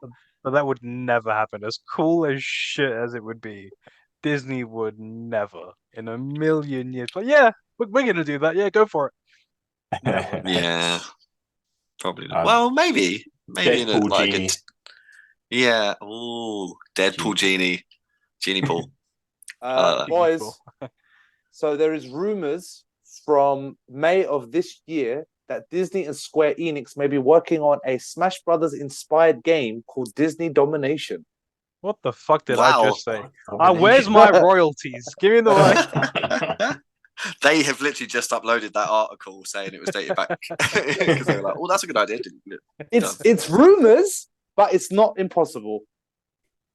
That's wild. I mean, a Disney style battle kind of game like Smash could be fucking sick. Very cool. Very telling to name this game at this stage of Disney's life. Disney Domination. Yeah, I mean, to be fair, Smash isn't like violent. It's like no blood and stuff. So I just want to show you guys just one more clip, and it's from the final battle. Bam, bam. Bam, bam, bam, bam. So- Also, the Kingdom Hearts I'll score take is one. amazing, by the way. Yeah, absolutely. The They even music, have an I remember- orchestra. Yeah, Yeah. got it. All right. Oh, Jesus. That was loud. Essentially, Donald gets his own scene. It's time to shine. Oh, shit. Got some Full Metal Alchemist shit going on. Yo! Donald! No! Mickey just looks so good. Dripped out.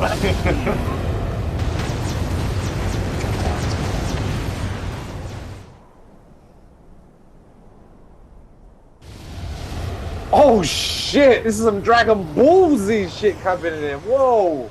Wow. That was intense. Okay. I think Donald just blew a hole into space. All the anger he's been holding back since the first game. Oh my god, is he going to die? I know. Donald dead? Donald? Donald died. What? Dead? That was intense, but that was some Dragon Ball. I was like, man. Oh my Did god. he die at the end? I think, yeah. No, they all that's what come he back, died, right? Seems Yeah. like it. I mean, Or that move just happens and it's just like feathers. Just feathers just left up. Oh. There was another cool scene in Kingdom Hearts 2 where Goofy gets hit on the head and it looks like he's dead. And Mickey's there and he's like, he just loses his shit. He goes, they're not going to get away with this. He takes off his jacket and he runs off to fight. Wake up, bitch! Oh, that's sick. But yeah, my boy. that is it, guys. That is the mainline Kingdom Hearts series. Good stuff, There Fraser. are GG other, claps, Well Fraser. done, Fraser. Well Thank done. you very much. Thank you very much. There are other side games which kind of like, if we did get into the mid, it obviously deserves their own like episode. But there are better games than Kingdom Hearts 3 that are outside the main series. I think you've definitely that will earned tie the into the right story. to get into them. I think you shouldn't name this like just Kingdom Hearts 3 episode. I think you should name this like Kingdom Hearts 3, like 1 to 3, like education Maybe or something. Because Fraser people- educates 3 idiots on Kingdom Hearts. But and I know this was done in one episode because there's only 3 games, but it's very convoluted and very deep. So Rick, I think whether it be 1, 2, or 3 episodes, dude, you need to now do Metal Gear. Yeah, I did think that you should do that. I'm when interested. you said yesterday to be like, yeah, we're gonna do Kingdom Hearts, I was like, oh shit, that's a big game. Maybe I could do Metal Gear then, but that's gonna be. I think that will commitment take I need to more do. episodes because there's more games. But if Fraser can make this seem accessible to us, I then mean, I believe in you. I am more than happy to write up a Metal Gear thing. It might take a while, but I'm more than happy to do it. Oh If you man, wanna would sit fucking and love sesh. it. That's the second game in my life that's convoluted for me. And if I could understand both those two things, I would be fulfilled as a gamer. I'll do my best. I'll do my I best. have one last question for you guys. So I know Yeah, you guys go. have played like some of the games, I don't know if fully or whatever, but if you were to play through them, which one would you play? I would start from number 1. Yeah, I I'd say would the happily same. go. I would happily go through all 3, but I would only start from number 1. Yeah. I mean, I've started from number 1, but I think I'd be more enticed to play number 2. Yeah, Number 2's definitely. I'd be Yeah, really 100%. excited to get to number 2, but Yeah. you can't. I'm not one of these people who can start a series on episode 8 to get into it. You know what I mean? It's got to be episode Yeah. 1. Yeah, I need the 100%. story. Brilliant. Yeah, I would say if you guys were to play it, I would say play through Kingdom Hearts 1. Even if you just play through that one and you're done. And yeah, in that'd be saying cool. that, it would be 1.5 technically. Yeah, if you want definitely everything play in through there. that one. That's Yeah. like the definitive way to play it now. Yeah, 1.5 and then 2.5 and then 3, and there is no 3.5. No, the 0.5 collections, they're the collection of games. So you'll have one in there, final mix, like the definitive one, and you'll have another game in there that you can play if you want. So on a random, I saw Kingdom Hearts on the PlayStation Store yesterday, and there was version 1.5, 2.5 and I saw 2.8.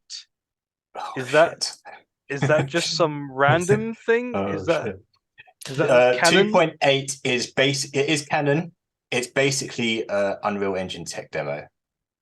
Okay. It also has a remake of the 3DS game in there. Nice. As a bonus. Yeah. That's cool. But yeah, 2.8 is basically a tech demo. So would you recommend just 1.5, 2.5, and 3, or get 2.8 as well? Get 2.8 for that remade DS game, I would say. Okay, fair. Sweet. Cool. Nice one, guys. Thank you for listening. Hope you had fun. Yeah, man. Frazer, you fun. smashed this, mate. You smashed this. When you first started this, I was like, I don't know how we're going to make this work, but you really did fucking do well. Just about over 2 days. Well done. Yeah. Well done. I've been your host, Frazer. I've been your listener, Charlie. I've been your student, Rick. I'm just me. I'm just Serhan. I'm here. It's me. You felt close. I was going to say student as well. Get out of here. It's your dumb boy. Get up on it. Go and play all 13 games back to back. Okay, BRB. I'm going to play all Disney games, and then all the Final Fantasy games, and then play all the Kingdom Hearts games, and then I'll talk to you tomorrow. Tomorrow. Jesus. What do you think I'm doing right now, boys? What do you think I'm really doing?